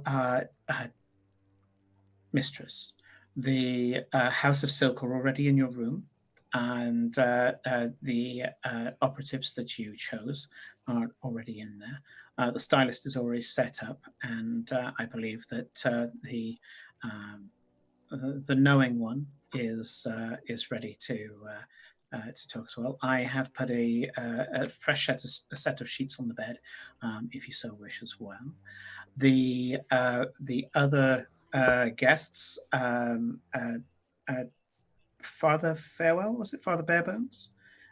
You Yes. are on the left there. You have a lovely view of the garden out there. Sakura, you are taking the middle room here, and Eclipse of the Moon, yours is there on the right. If you need anything at any time, I shall mostly be spending the full 24 hours at Glory's side. If there is anything you need, though, just ask any of the others, and we will be able to cater to whatever you want.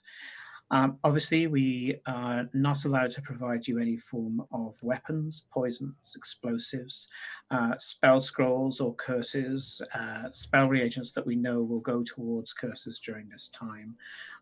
So if you haven't brought them, I'm afraid that's it.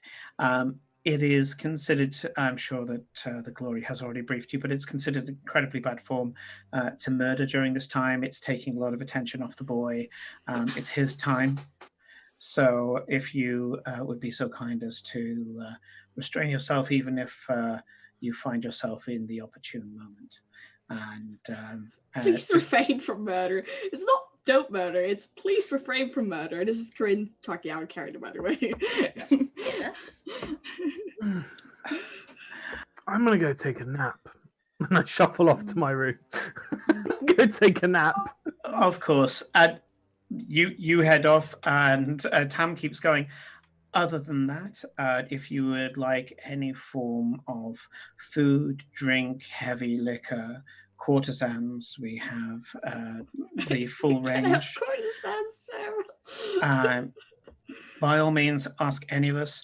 I would ask you to refrain from asking for any of the servants to perform courtesan duties. The courtesans are 4.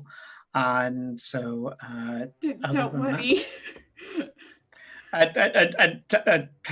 Tam just gives a polite bow as if to say, oh, thank you. And other than that, please enjoy your stay. Yes. If you want, you can send back the present you found to the one who sent it. I'm sure they'll appreciate it. We have no idea who that little joke is about, but we've neutralized the agent and poured a fresh ewer of water. You have water, and I believe cold milk was what the Glory said to have available as well for Miss Eclipse. Well, the protection points poison should cover any laxatives that Hook tried to put in. So yes, we're all right.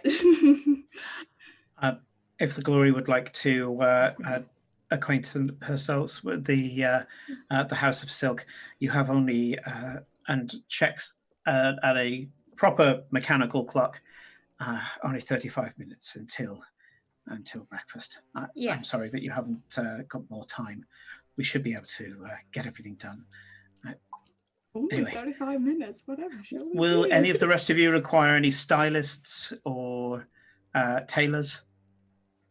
I mean, you can't put makeup on fur. It is a bit hard. But no, I don't believe so. We managed to get most of it done beforehand, and the few small touches I'm sure one of the ladies will help out with. Mistress. And Tam steps back and walks over to what seems to be a small butler's desk, sits down and starts checking off on what seems to be some sort of ledger. I will be in my room because my stylists are here and I need to look my best tonight. You two relax and we will have breakfast in half an hour-ish. And don't be afraid to ask the servants for help if you need anything. I mean, that's what they're for, especially today. Right. Great. Yeah, great. I'm just gonna go in this room and sit and wait. Is there a way we can send back the laxatives to Hope, Glory? Like we don't even know if it was her. You know it was her. Don't play dumb. You never know it's her. That's the point. Either way, no, we won't be doing that. Not today, at least. Okay, later. If you're lucky, she might be attending breakfast, but no. Oh, I'm gonna propose. We won't have oyster forks at the breakfast. Oh, okay. I'm so glad you won't be sitting at the same table. So you go off to your various rooms. Glory, for all the bowing and scraping of the servants, the second your door closes, three women step forward. One of them goes, okay. Oh, fantastic. Look at those hips. Come here. We'll see what we can do. And you basically, they start pulling and primping and all the rest of it. Things get plucked and wands come out, and you get various, I guess, Magi Domestica spells thrown at you as things get plucked, waxed, cut, trimmed, stained, painted, buffed. Everything, and it honestly feels like going through a human car wash as all three of the House of Silk maidens start basically just unceremoniously, and again I'm taking my my gate crashing at London Fashion Week as the reference here, as they're basically just there, they take a certain part of the clothing off and go, nope, that cut is wrong, and they're just using a wand and just undoing the cut and go, it's a chain weave. Which stylist did you go to anyway? And you can see as they're not even holding the needle, there's just this frantic wand work as the needle's shooting through the fabric. Okay, we haven't got much time. Gossip, go. The gossip steps forward and is going, right, here we go. Lips. Good. Okay, so we know that Patience is going to be asking for the dance of the Scorpion Sisters. But Frania is going to say no. He's already aware. We were thinking maybe Chance for the Blades. Possibly. I mean, are you up for it? I mean, Do I ever have a choice? But yes, I still remember my lesson. It's been a while though. We can arrange for you to have the dagger. That I Okay. would prefer. Okay. Well, it's either that or we have to go. Dagger. We have to go for the winding serpents, and I really don't want to go for that. For one thing, we can't get the dress ready in time.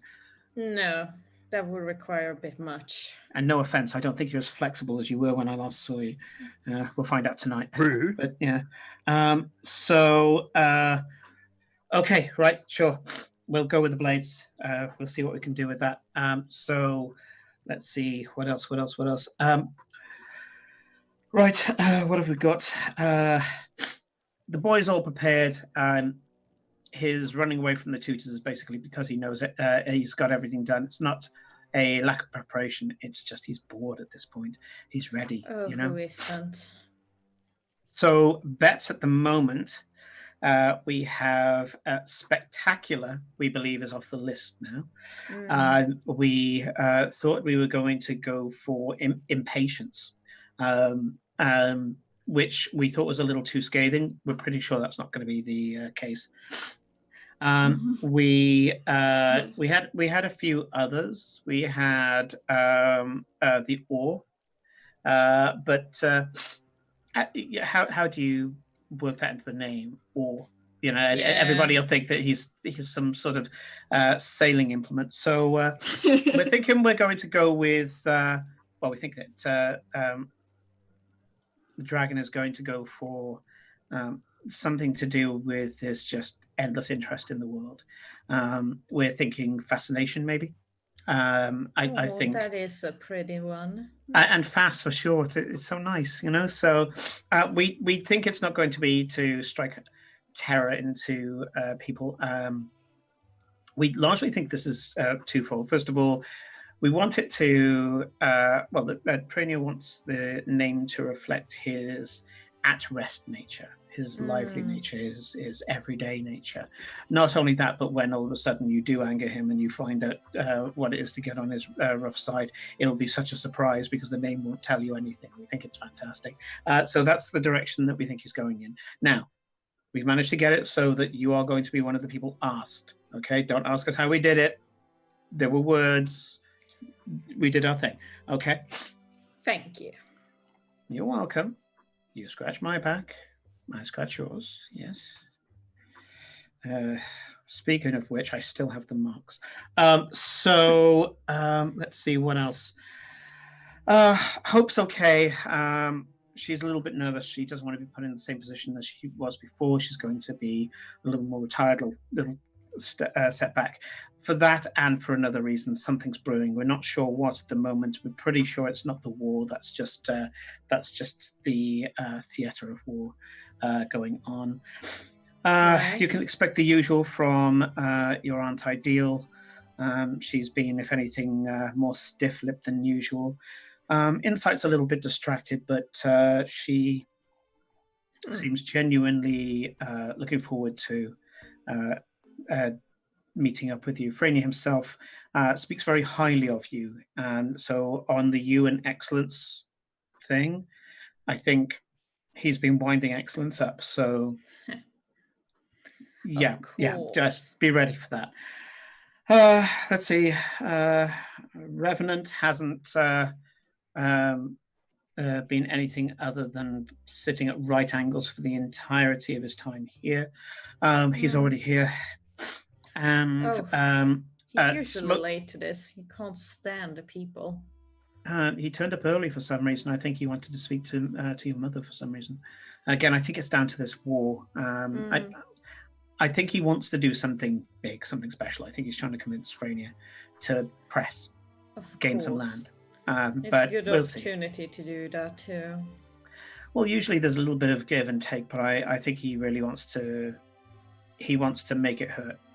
I think he wants the Red Dragon flight to lose something, and for us to have a big target painted on it.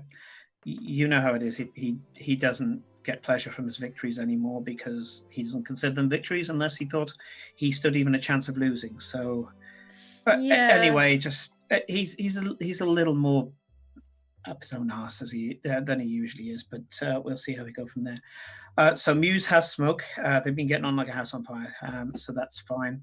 Oh, lovely. And that was the right decision, I think. We picked up smoke at the docks. We made the exchange. It hurt. We didn't want to do that. We didn't want to give it away, but everything goes around. At some point, they're going to want something, and we'll just take it back. Excuse me.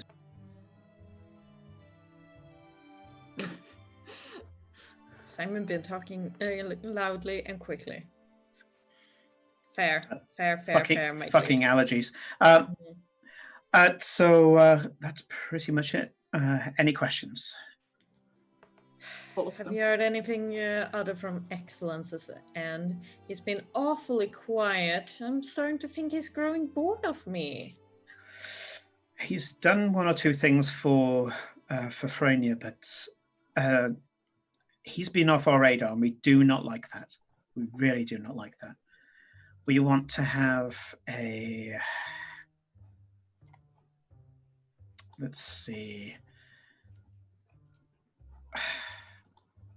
We want to know what he's up to.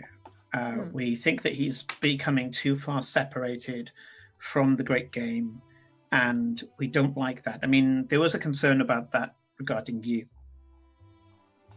to the point where expect to be visited by some of our members in Ostergard from time to time. They'll make it worth your while. Of course. We'll apply our usual charms, but we want to check in to make sure that you are still Scalra forward-facing, if you understand. The game somewhat has been a little shoddy of late. People have not been focusing on their roles within the game, and some have bowed out. That's fine. You know that's always an option, but others have been trying to keep 1 foot in, 1 foot out, and we do not appreciate that. I'm afraid you're either in or you're out. And usually, if you're out, you're no one. The House of Petals had to address some of them personally, just as a warning, and they had to make it quite vivid, memorable. Well, you know how the House of Petals are. Yes. So yes, that should be everything, I think. Let's see. So the reception, there'll be dignitaries from all over. Just work the room. And any interesting ones shown up yet? We do actually have a Magus of the Red Dragonflight. Oh. Yeah.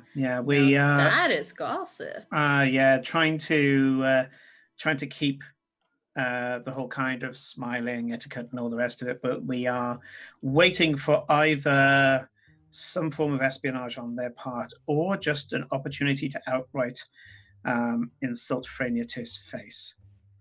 If that happens, I don't know what will happen. I'm hoping they're not going to try to get Frania to break etiquette. Yes, that would be unfortunate. We'll see. He's come close to the wire a few times. I mean, there was a couple of unofficial engagements where he just turned around and snapped the neck of somebody who spoke over him. But for the most part, in these events, he keeps a rhythm to how he speaks. So yeah, but just do your best. Game longer than any one of us. So. But still, dragons. Yeah. Dragons. Yes. Please just try to have a distraction on hand that you can just throw in there. Yeah. I do know a few. The ceremony itself is going to be straightforward. It's going to be straight after the reception. Straight in there, get it done, get the boy his name so that people can start naming him again. Yes. Right, so your entourage, they're not going to use his old name, are they? No, I told them not to. And, well, don't say to them, but I had the seamstress slip something on the clothes in case they fucked up. Okay, good stuff. Good stuff. What are we thinking? Silence, hold. More like obscurity. She's a fae, so she does know her stuff. Ah, so they say one thing, the person hears another. Exactly. A master stroke. Then after that, we're straight into the formal dinner. You'll be at the second table, so you haven't made it to the head table just yet. So second table facing Freynia and your mother, Simon. Revenants. Very quickly, can you turn on the D&D Beyond extension? Oh, I thought it was already on. No. No, it is not. Yeah. Actually. Here we go. My extensions activate. Yeah, sorry to By interrupt 4 you there. pounds combined. There we go. So the you will be facing Ideal, Insight, Freynia, Revenant, your mother. Try to get Freynia laughing. He's been way too rigid recently. We don't want things to happen. Yes. Okay. You will be sat, of course, next to Excellence. As per usual. Yep. Oh dear. So we have sat your entourage just inside of the middle. It's the best we could do. We couldn't get it any closer than that. And the people who are around them are fairly neutral and, for want of a better word, ineffective. Even if they do end up insulting that lot, you won't have to worry. Oh, that's good. Okay. You can always count on Eclipse to speak her mind, which will be amusing to see at Gala. We have made sure the people around her are the type who laugh at everything that she says but don't listen. Good. So, yeah. Okay. The barons, mages, that type of thing. You'll be fine. Oh, yeah. Scholars who think that, that you're all just talking cattle. They were well matched, put it that way. Political matches around the room. We've already got on the briefing sheet over there, so just take a look at that as you prepare. If you need anything, Tam has got another copy of that sheet. All you have to do is speak to Tam through the bell, and he should be able to give you any of the updates that you need.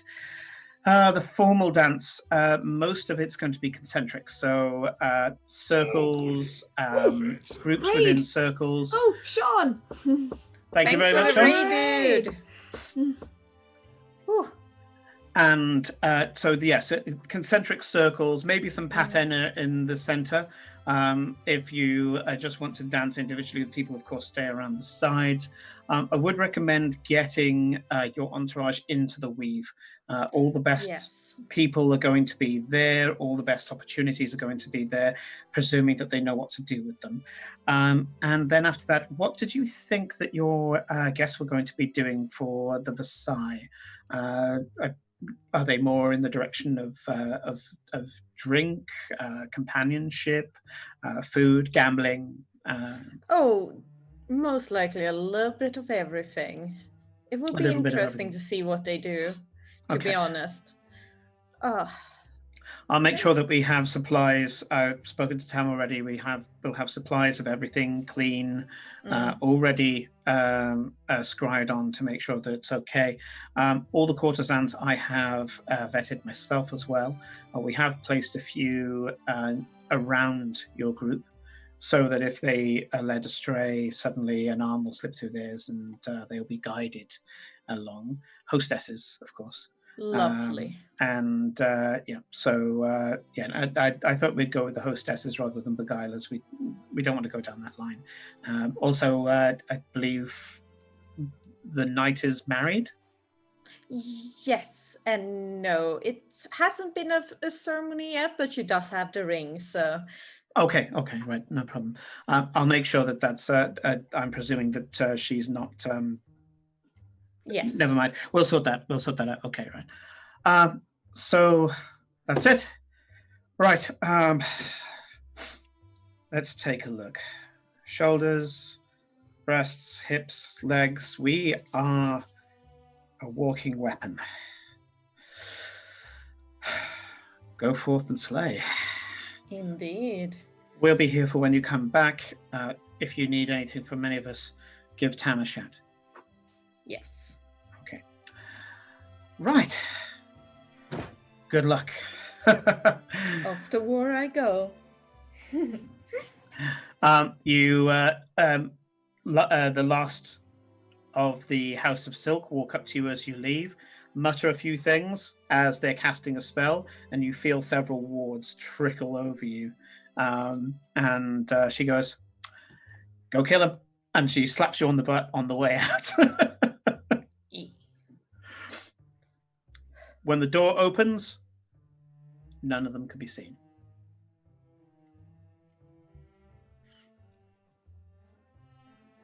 Well, Farewell is everyone. Still sleeping.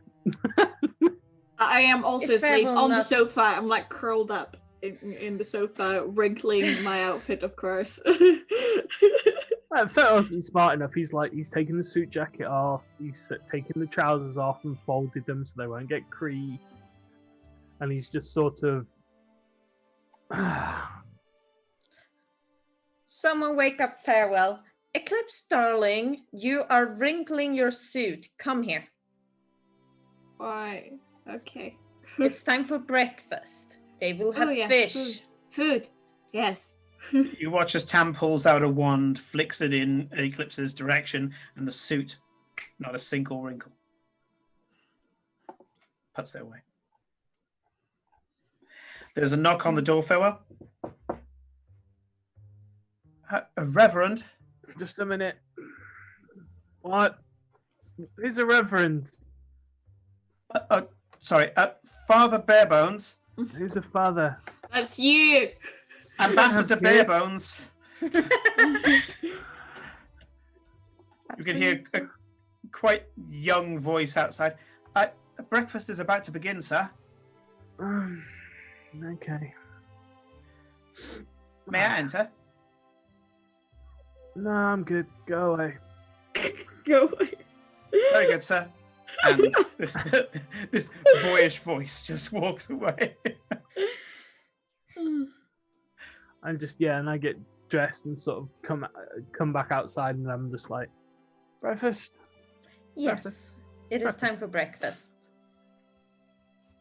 This very impressionable young half-elf is stood to one side with a tray of colognes, looking a little bit, it's smiling, still smiling, but you can see with your passive insight as a little bit disappointed that he got told to go away. Oh. Oh, sorry. Sorry. I'm not very good when I wake up. Very good, sir. Yeah. Right. Let's do this. Breakfast. Yes. Tam steps It's forward time and for says, the easy part of this whole day. "A relaxing start to the day. Just flow into it. All the formality is later. Shins high, relaxed faces. Are we ready? Daddy Farewell. Let's go." Let's go. Tam Oh. takes you down a set of corridors into a familiar atrium, a very large conservatory that has a trickle of water nearby as this ornamental stream weaves its way through the center. In a dais right next to where the little trickling river goes over a miniature waterfall, causing the trickling sound, there are 5 figures. You can see the familiar cut of Glory's father, sat back reading a book. Instead of laughing and joking with people, he's sat back reading a book. This is supposed to be a very much a family breakfast. You can see that smoke is talking excitedly in hushed tones to Muse, and they've got some papers in front of them, and they're making adjustments to the papers and things like that. And they go, oh, and then when you do this, you can go and you can riff back onto the dominant six. At which point Muse goes, yes, yeah, well, no, if you do this, and then you just put a lift on the end here, and they're pouring over some sheet music. I sneak behind her. Well, before you even get to that distance, you can see the other two are from the statues quite clearly Glory's mother, and a very stiff man, again tiefling, in a military uniform with medals. He is muttering something to Furusty. It kind of with well, of course, you're trying to do this. Yes, it's going to be. You've got to be ready for that, of course. And it's just this. He seems to just talk in this constant susurrus, apparently, and as the Please, chat. We're trying to be serious for 1 minute. I'm just. There are times when I just shouldn't look at chat and just let you do that. No. Stop tormenting my poor green boy. He's got enough issues as it That's is. like our brand by now. As Eclipse starts stalking behind her sister, and both of them aren't even looking in your direction, he doesn't my spot. headphones turned off, so give me a moment, Simon. I don't hear anything.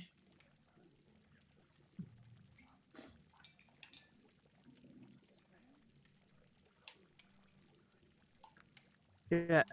There we go. None of that. So, as Eclipse is stalking around behind her sister, and her sister and Muse are too, enthralled in what they're doing to pay any attention to that. He doesn't spot Eclipse, but he does spot you, Glory. Your father lowers his book, gives you a little wink, and then brings the book back up. Pretending 1 minute. This ignorance. isn't quite working. I am gonna grab a pair of backup things. Sweet.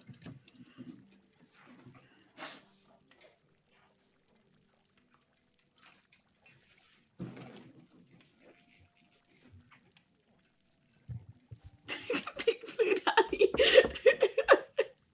It's getting worse. What, Daddy? Oh my god. First of all, he's not blue. Oh is. shit! Yeah, I did it wrong. I meant It's to be not like your blue. poor There we green go. boy, not your green. Okay, sorry, big just green said it. daddy. Corinne have Like, been playing I too just much said WoW. it like less than 5 minutes ago. My poor green boy, and you still Did weren't you? blue. I zoned Well, out now. I hear Just that. because you can't see the color turquoise, which is blue, by the way, it's a shade of blue. Don't listen to her. It's a conspiracy, mate. It's a conspiracy. Of course, First it's of a all, conspiracy. as I can't observe it, therefore it does not mean that it exists.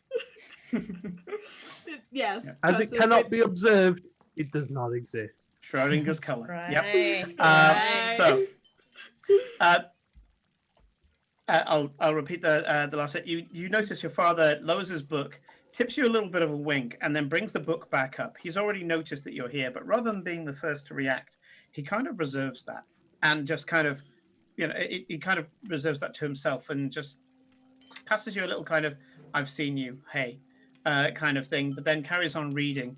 And you can tell just from the cover of the book, he's reading some sort of nonsense, whatever's currently fashionable amongst the courts. And you hear that, yes, I'm thinking that, maybe we bring in the 42nd Battalion with this one here. As far as I'm concerned, it's no challenge at all. I mean, really, we're wasting our time. Oh, and by the looks of it, here comes the Glory now. Hail, Glory! Good morning, Uncle. I see you're well. Eclipse, you as Muse and Smoke look at Glory, you can see a look of panic on Smoke's face as she can't see you. You're stood right behind her. Yeah, and I prick her shoulders. She turns around, nearly falls off her chair, and leaps with cat-like grace on top of you. And you can see that the Uncle Revenant just goes, "Oh, good God!" and just his even when he speaks, it's like he tries to speak without moving his lips any more than he has to. Oh, good God! And you can see the look on Curiosity's face, Glory. She looks at you, raises an eyebrow, and gives a very thin smile, a kind of polite etiquette smile. Are you in trouble? Gestures for you to sit opposite her. Good morning, Mother. Glory. And your friends are here, joining us for breakfast. Please, you are currently in my family's home, at my family's table. Be relaxed, be seated, you're safe. Eclipse sits as close to Smoke as she can, but still stiff as a board. Eclipse of the moon, welcome. Sakura, welcome. So funny. You heard about the Heart of the Jordan? And Ambassador Barebones, welcome. Please, enjoy whatever fare you like. We tend to take our time over this breakfast. Just relax into it. You don't have to make polite conversation with us or anything like that. I'm sure some will result, but this is waking up in each other's company. Just do not feel pressed for small talk. That's for later on today. Believe me, there will be enough of it. Thank you guys so much for the bits. We got 2 sets of bits. So we got one from Dylan, which said, "Long live Big Green Daddy." That's from Snipe. Yeah, and Snipe. Yeah, So Snipe. Fine, I will. And then we have one from the Seer, which is I think one of Nick's friends, that says "Green Puppy." And this is why you're friends with us. I just have, my poor boy does nothing but lift you all up and look after you, and he's so supportive of And everything he died you recently. do. And he died 3 days ago. I'm just curious as to why 4 one of days, Desia's sorry, emotes 4 is called days a ago. Desia-gasm. And just, So many he most died. orgasms. He died 4 days ago for your sins, and this is how he treats you. He died 4 days ago because of your sins. Our sins. Absolutely your sins. That is how we're choosing to remember that instance. Right. I don't think Cora would even bother going on this goose chase after the Duke's son, who's like, she's only ever seen because they're chasing after him all the time. I leave the loser to him. Yeah, we didn't have a chance to go and talk to him. No, we can probably do that after this, as long as we survive. You sit at the table and there's tons of delicacies around you, and some you kind of recognize, some you don't. Glory, you recognize pretty much most of it, and I'm just not looking at this point. I'm actually blocking it It's out. a bad idea.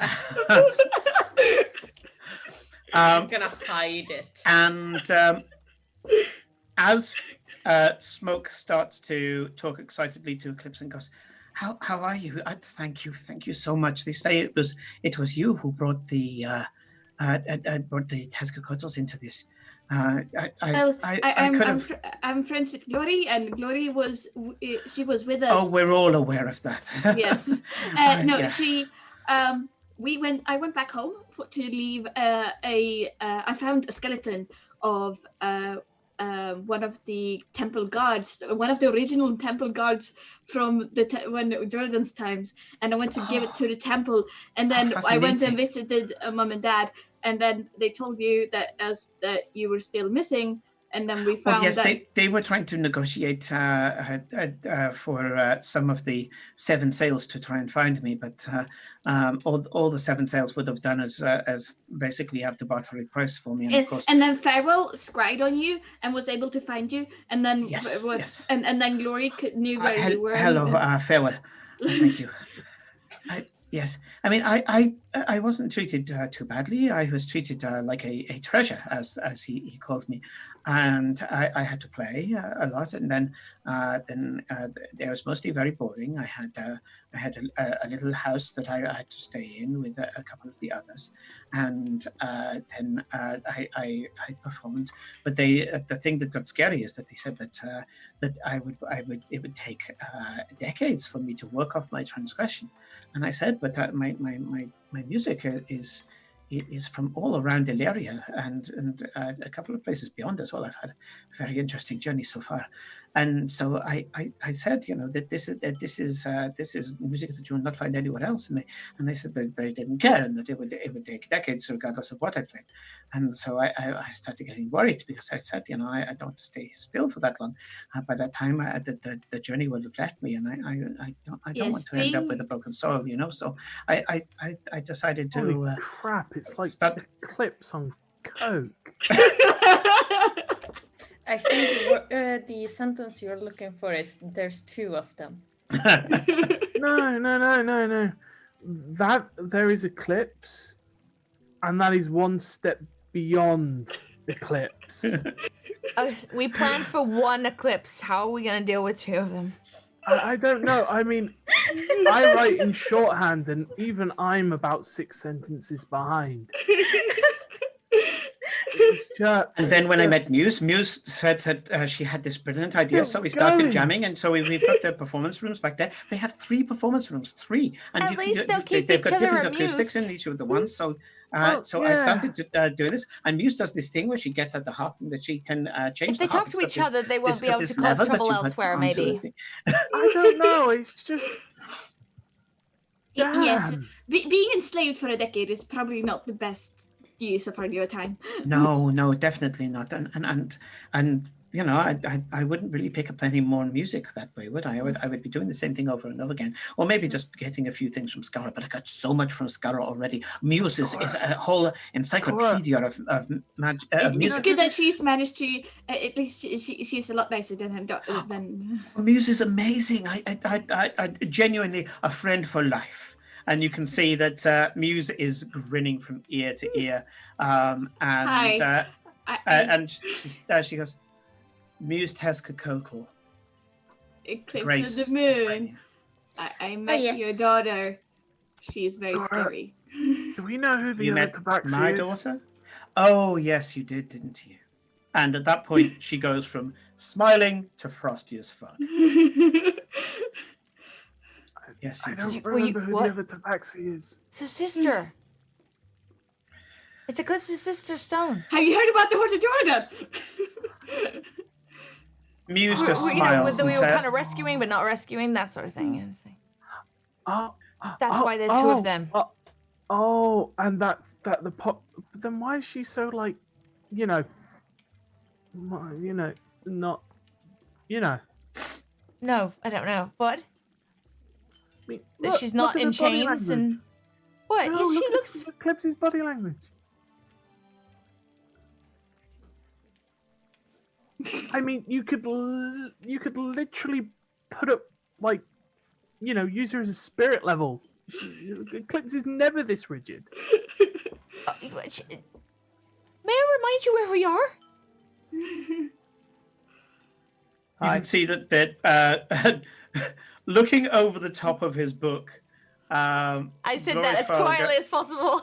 Yeah, he caught everything and quite clearly caught everything. His book comes down from his face, and there is the most genuine smile of mirth as he goes, "Yeah, she's quite tense, isn't she? Hopefully that should help her arms a little bit. How are you again?" Oh, we're really good. We had the most glorious adventure the other week where we met the Kraken. The actual Kraken. Yeah. And you can see that he's got this childlike awe, and kind of not saying much, trying to egg you to tell more.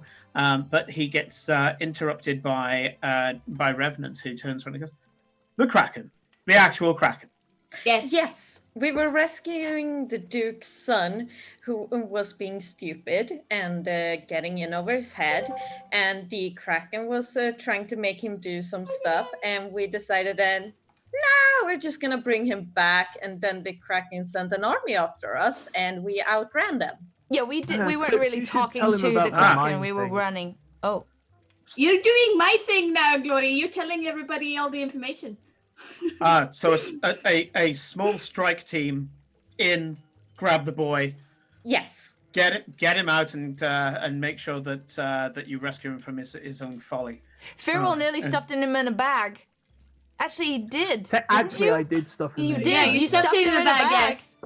I'm was sure it gave the boy hilarious. some character. I'm sure it gave the boy some character. I mean, Well, I- it didn't was- hurt him any more than he already was. Yeah, Yeah, I he went could- into his mind, and he was really Bobbins. Yeah, and, Bobbins. and in my Bob- defense, What is bobbins? It meant he oh. was swimming with the Kraken in his mind. Yeah, he was a bit insane. Like Yes, well, the madness was taking hold from the Kraken. Mhm. Well, really, I mean, if you're going to be dealing with powers of that kind, you have to be prepared. Excellence took ages to get to that level where he was able to consort with those kind of creatures. I mean, what did the boy think he was doing? I mean, how old was this boy? 11, 12? I think he's like 18, isn't he? It's like no, He's He's in his 20s. 20s. he's 20, yeah, 20 he's at something. least 23. Well, and he wasn't able to deal with the Kraken. Human. No, No. they don't Oh. make them the same way over in Valden Court. Farewell, when you said human, he goes, and goes, well, again, I hope that the Duke has recognized that your caliber. Well done. I think that was a worthy. In respect of the bag thing, first of all, he had a death ward, and second, it was less time than it took him to suffocate. He was fine. Oh yeah. It It was was great. fine, It yes, was interesting. fine. He As was stiff blind as at the rats. time anyway, and he couldn't see, It was so a he much didn't safer know. way of transporting I him. agree. It I'm meant not he saying it didn't was a have bad to thing. I was hide just saying it was quite it. funny. I thought it would be an interesting story to tell. I didn't know. Revenant stays completely stone-like throughout all of this, and when you look back at him, he just gives as if to say, I wouldn't care if you killed the kid," but and it's just so. Our borders are still beset by the red dragon filth that dares besmirch our name. But they are keeping us somewhat busy, but in the same way that a rat catcher is kept busy. I'd much rather be going out and doing things of note, much like yourself, Glory. I approve. Well done, girl. Well done. I think that this is definitely a step up from the carrying on. And at that point, you can see this the first time you've seen Glory's father look disapproving as the book flies down from his face and he glares at Revenant. Ferocity turns round and just kind of gives like a pursed lips to him as if to go. And he just brings the book back up, and you can see his jawline. He's gritting his jaw. You can see the muscles tensed in his jaw. As So he brings the book he back. got angry that he's approving or what? No, he got angry at something else that Revenant said.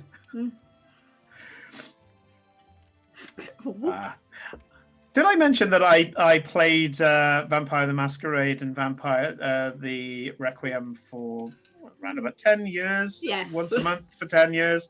Yeah. Insulting people whilst not sounding like an insult became somewhat of an art form for everybody there. And yeah, It is that's just really happened. fun to do it too. Because you can say so many things that other people don't think about. And then you just replay it in your head like, fuck, he called me that. Yeah. Revenant basically just called her a slut. Oh, right. Yeah. Yeah. I mean, accurate, but yes. So, You're my friend. yes, but yeah. So yeah, if you didn't pick it out, he just called her a slut. And Frosty turns around and says, "Certainly proving yourself. Not biting off more than you can chew, or No. choosing your goals so they stretch you." I do believe we've been suitably challenged this past few months. If nothing else, it has proven fruitful to stay in Ostergold as long as I have. Well, it's grow or die. Once you stop growing, you start decaying. And we need to make sure that we stay on the up and up as much as we can. Do we not? Quite right. Farewell. Perception check. Oh God. Farrell's the one who gets the perception checks. Because he is a very, very observant boy.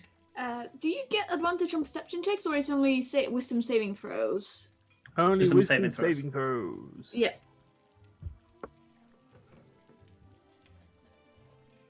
Uh, 21. Okay. I dare Um, read the chat again. At the moment, Frosty is wearing leather trousers, boots that go up to her shin. She's wearing a kind of loose-fitting blouse that makes like a kind of loose V around the cleavage, but not kind of. It's more reserved than many of the cuts that you've seen around Scalra, and she's wearing what seem to be very light summer gloves. Even though she's eating, and you can see that when she does go for any of the morsels, she doesn't go with her fingers, even though some people are. She uses a small morsel fork. And when she says this and says, "You grow or you decay," you notice that her left hand leaves the table and she places it on her leg under the table. Ooh. Well, welcome Interesting. to the organization. Ooh.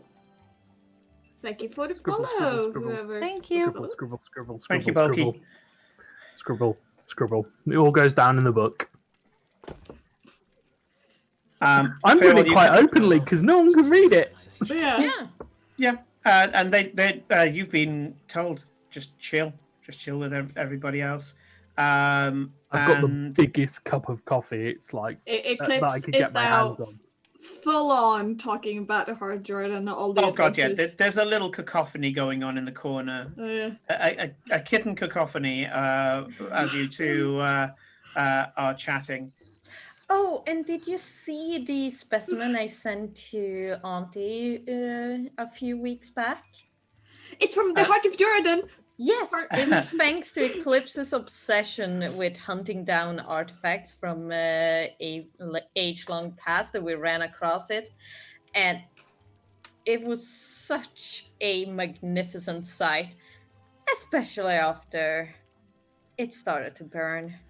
Your father drops the book down once again and says, Insight did the best party. The best party. And you know how her sense of humor rolls. All of the hors d'oeuvres to start with were calamari. It was fantastic. It was so much fun. I will like That was- launch into an explanation of the history of that. It's like, oh, it was this general, and he got like they were fighting this aboleth, and then he like merged with the aboleth, and his name was Envy, and That all was this an thing. undead squid. You don't want to eat that. That's Oh really no, bad for you. she probably stuffed it as a trophy in one of the museums, but they ate calamari at the party to. Yes, it was regular calamari. Oh, good. Yeah. Yeah, don't eat the Of undead course. aboleth. It's not gonna taste good. They would have been really big Yes. rings though if you had eaten that, because it was You could big. use They're it like like the a size hula of your head. Well, like not bigger. It was really big, wasn't it? Like it looked Oh, big yes. to me. Oh, sorry. I meant like kind of like, you know, our heads, not your head. I mean, you are. But Yeah. Well, sure. It But yes, still seemed bigger. so Insight used Pro Animus Animata to get it to move in the right way. And then after that, she froze it with Tempest Monata. And then after that, the embalmers and things went in and started doing their thing as it was being held. So yes, it's now in the forward west wing, and it's actually mantling over the bookcases as well. That's beautiful. Ooh, that Such is cool. such a sight. Such a sight. You filled it. You filled that hole. I mean, that is it. I mean, it's a large creature, and of course she. And also the fact that it's white with those beady red eyes and things as well. It'll take a bit of topping to do that. I mean, Excellence brought what was it? A Goristro head. It was quite big, quite big. I mean,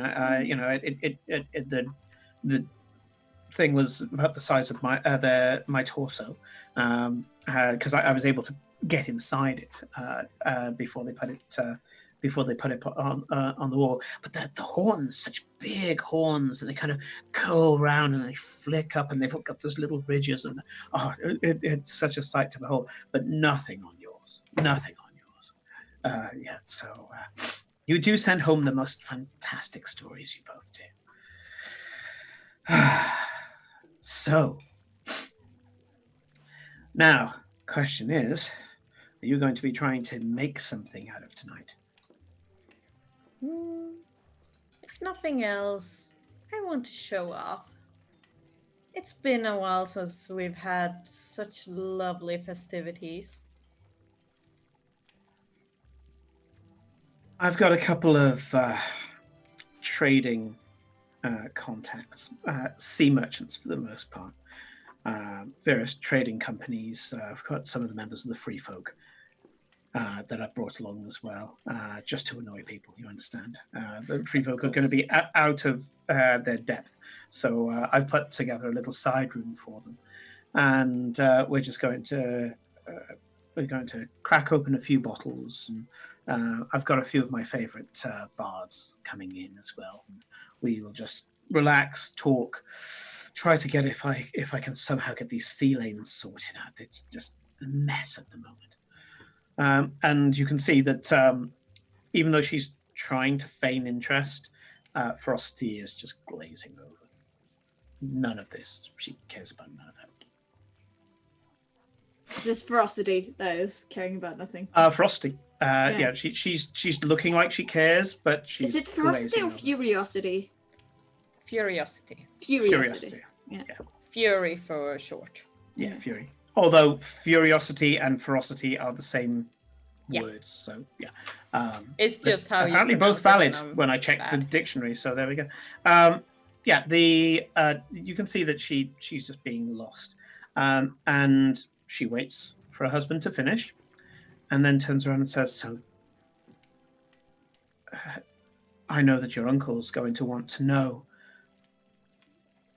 this other creature, the one that hit the city." Mm.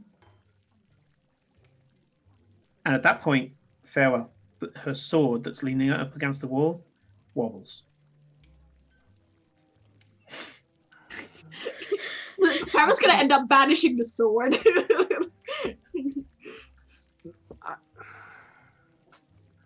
I just go back to my big plate of. I've like just got a plate of just like eggs and bacon and a big cup of coffee.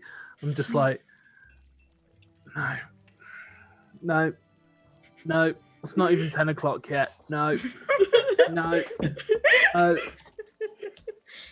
Official hours don't start until 10. No.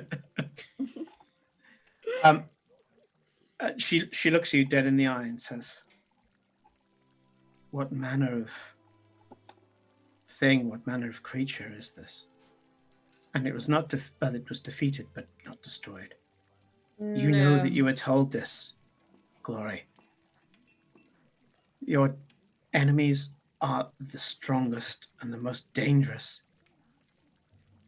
when they are without hope. Once they are defeated but not destroyed. You don't enter a battle unless you're going to destroy someone completely. Rip out the roots and salt the earth. I see none of this at the moment. And you're going off and challenging the Kraken of all things? We're building a power base, Mother. it's a bit complicated, and we have feelers out for what we can find about the creature. We have some leads, but they lead to dead ends because it seems to be demonic, but at the same time not.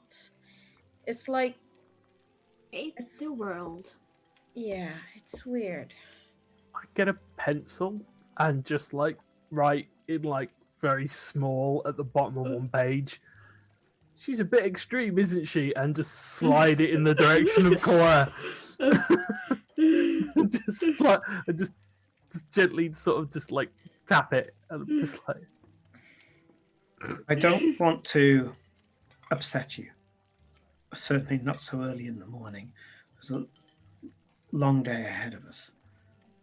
But you know that he would be looking to the heart of this creature, learning how best to get his hands around to rip that heart out.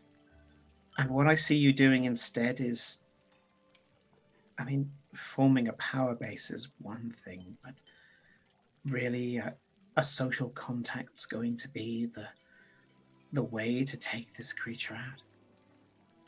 He's already able to bind and banish and revoke at his will. You don't want him stepping in. He wouldn't take the counterpoint to you, not on this. This being is clearly too dangerous. But he can't. He shouldn't best you. you won't. You need to be better, daughter. She is better. Yeah, She's way the better. glory. What? You think that she just flutters around Ostergold? I know she means well. No, I, with all necessary respect, she has the respect and fear and amazement of that city. She walks everywhere there, and everyone knows who she is. She is absolutely her namesake, and The cheerleader. you, perhaps, are not seeing it because, after all, it's always the weakness of every parent to only see the child and not the adult. My glory has not been a child for a very long time. I'm about to lose the last of my children. No.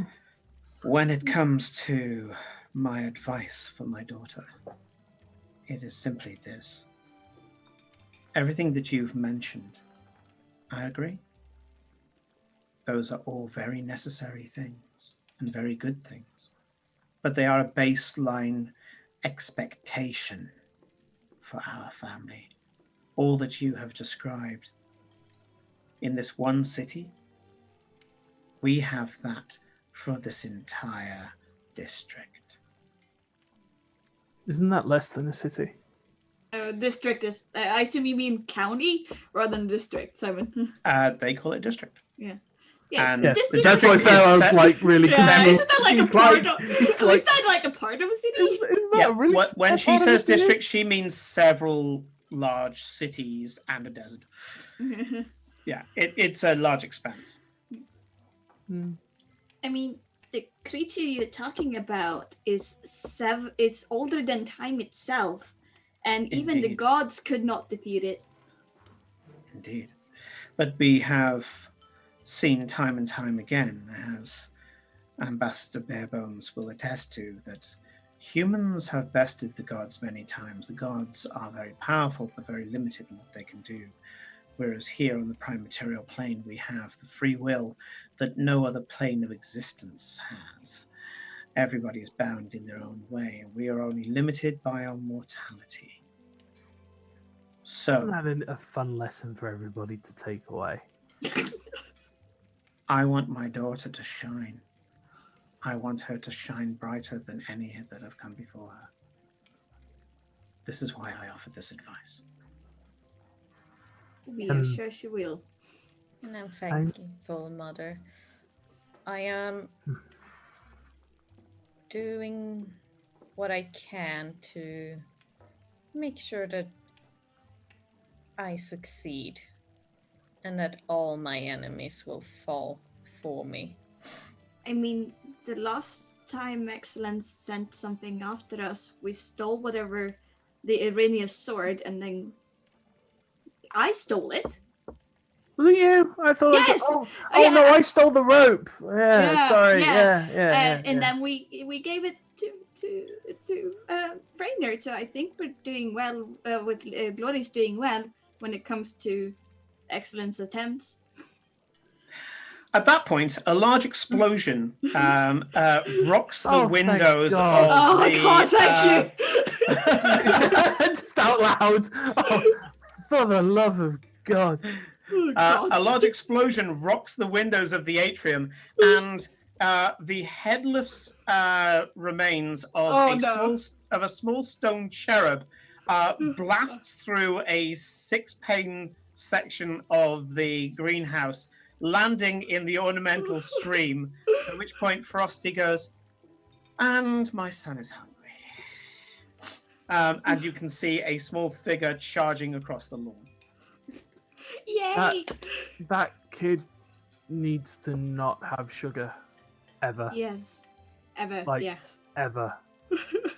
That's so dangerous.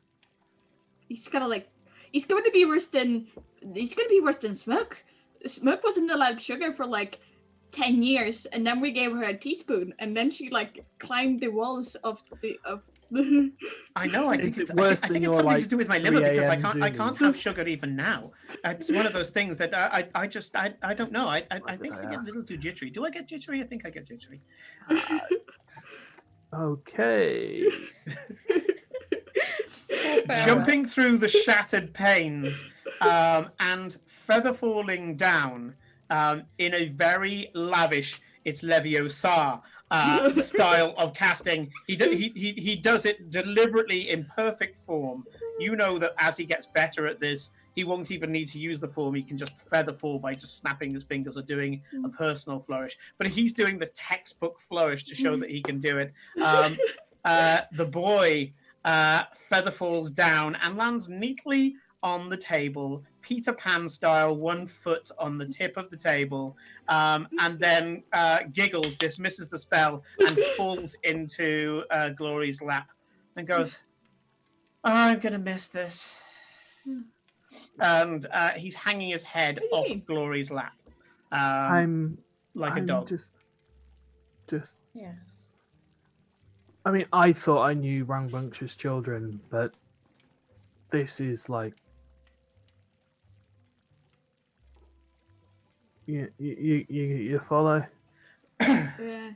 It's a lot. I mean, I think because I grew up with 3 other siblings, I think I've seen the most. Smoke was very similar, except less explosions.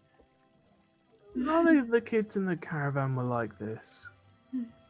Very brawly, but not. And he just sort of gestures in that general direction. At this point, Kyron and Gloria are basically cuddling on the in her chair. I mean, He it's a says- different place. So. Yeah. The explosions are maybe a bit much. Yeah. What did you I use can as mend the them base? all, and you can see as the he pulls out the wand and points at the cherub, and the arm of the cherub just goes snap back onto the statue. Yeah, what did you Waves use at as the base windows, of and the the windows all explosion? go back in. He goes, "It's less fun when you can repair it." Yeah. You're gonna have to cause even more distraction for it to be like even harder for them to all repair it. He looks at you with absolute approval. Eclipse, remember? Only Heart of Duradan conversations. I'm being nice. is. And it's true. If you cause enough destruction, not even the mending spell would be able to fix it. So don't blow a hole in the ceiling by conjuring a tower. Oh we yeah, can don't do that. That's a yeah, bad yeah, idea. yeah. Yeah. I The might find boy, out what this magical brick does. I know. Let's switch it on. Oh no! I created a house. Oh no! I just caused thousands of gold's worth of property damage No one would still do one of that. my That would be favorite moments. Stupid. at like 2:00 in the morning. Even. Or Doki. The boy brings his mouth up to Glory's ear and says, Oh, wonder thank you if- so much. I wonder if insight will teach me dissolution. And gets even closer and says, I'm told that you can do that now.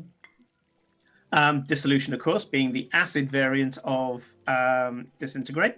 It's melt. Oh, you call it melt, do you? Okay, Yeah. that's fine. I named it melt. And he goes, I hear you can do that now. I can. It's quite intriguing. It was. He reaches out and Good challenge. he grabs hold of a sausage, starts eating just the sausage just in his fist. And he goes, I always have trouble on the uptake. And he's kind of showing you the flick at the end of the Featherfall spell. And he goes, I always flick it too far. Cora is thinking he's trying to do disintegrate and is ducking every time that one comes anywhere Every near. time he flicks in your direction. Yeah. Like, Ooh, can you show us more? Can you show us more of your spells, boy? I feel very uncomfortable calling him that. With the pause, he gets anxious, but when you call him boy, he smiles, huge grin, and I go, it's mostly things like mending. I can do sparks, throws sparks. I can change colors, changes the color of your dress, and then changes it back again. Little things like that. I can make insects appear. Ooh. Yeah, the one that is, I am one of my most special spells is this one, and of course, because I am the special mage hand, I create an invisible mage hand, and like I pick up some food from far away and bring it back, and it's just like floating. It's the mage hand, but it's a modified one where you can't see the hand. Oh my god, the spell weave on that must be so precise. And he's just there, just talking through sausage, Yeah. spitting out little bits of it as he goes along. Cliff is loving this because she can't really mess up talking to a kid. That is true. We are going to leave it there because I've been trying to find a bit that I could wrap up on, and I'm just like, no, this isn't going to happen. So we are going to call it there and continue the last of the breakfast, and then go straight into what is going to be a montage into the event itself. So that will happen next week. And yes, Nick, I agree. We should be raiding, and we will raid. But until then, big thank you to Kate, Felicia, Nick, and Corinne for their And Simon. for the story today. And as always, I am Simon, your DM. yeah, he and, started very to honoured figure do out so. putting himself in there. It's all good. Yeah. Tell we're me trying to if get I him don't to mention put him in myself. It's hard. I just like I can't thank myself. But I Well, we I- can. I'm having a war with a really big, fat, ugly fly. We've noticed. Yeah, like It's so- been hilarious. Yeah. You've been totally catting it. Like, I'm thinking of locking her in there, and there's kind of two men enter, one man leaves kind of thing. Thunder dome. And Thunder dome. Thunder dome. Thunder I mean, dome. I'm all with I you, need to Simon. redo my Thunderdome one shot. I need to redo it. And I think this. Human enter. Yeah, I need to do it again. And this time I want to do it on Genesis because everyone's done the D&D cage fight. I've lost my bloody train of thought now. Nick, yeah, whatever if you were saying enjoy in that Zoom particular chat, brand let's of put it in chaos, Discord. If 'Cause I can't see it. Yeah. What's that? Whatever Nick was basically- putting in the Zoom chat, I need to have it in Discord was because just if I about click on it, rating. I mess up the screen. Oh, right. Ah. Yeah, fair enough. So, yes, if you enjoyed a particular brand of chaos, please check out the Discord link below. And follow us for our other broadcasts. Our next broadcast is going to be on Monday at 8 p.m. For the continuing, hopefully still 10-part adventure, The Price of Vengeance. Hopefully. As we are continuing with our experiment, which is going really well. And you, the viewer, get to be part of the crew. We have already got Hermit, who will be on deck. We will have Defrate with his great axe that was given to him by Captain Horn herself. We will have Prime in the crew, and you guys as well. So if you join us Monday, 8 p.m. UK time, join the crew. We have a bunch of Nightbot commands that are already in play, and we'll be getting a lot more as we go along. We are going to be, I say we are going to be writing. I am going to be writing because we mean something different now. I'm going to be writing differently for the stream from now on. The Benefactor is going to stay the same, and Legends of the Sprawl is going to stay the same. But I'm going to be writing different role-playing games for streams compared to tabletop now, and that's going to have a lot more interactivity. So you're here at Ground Zero. Join us Monday.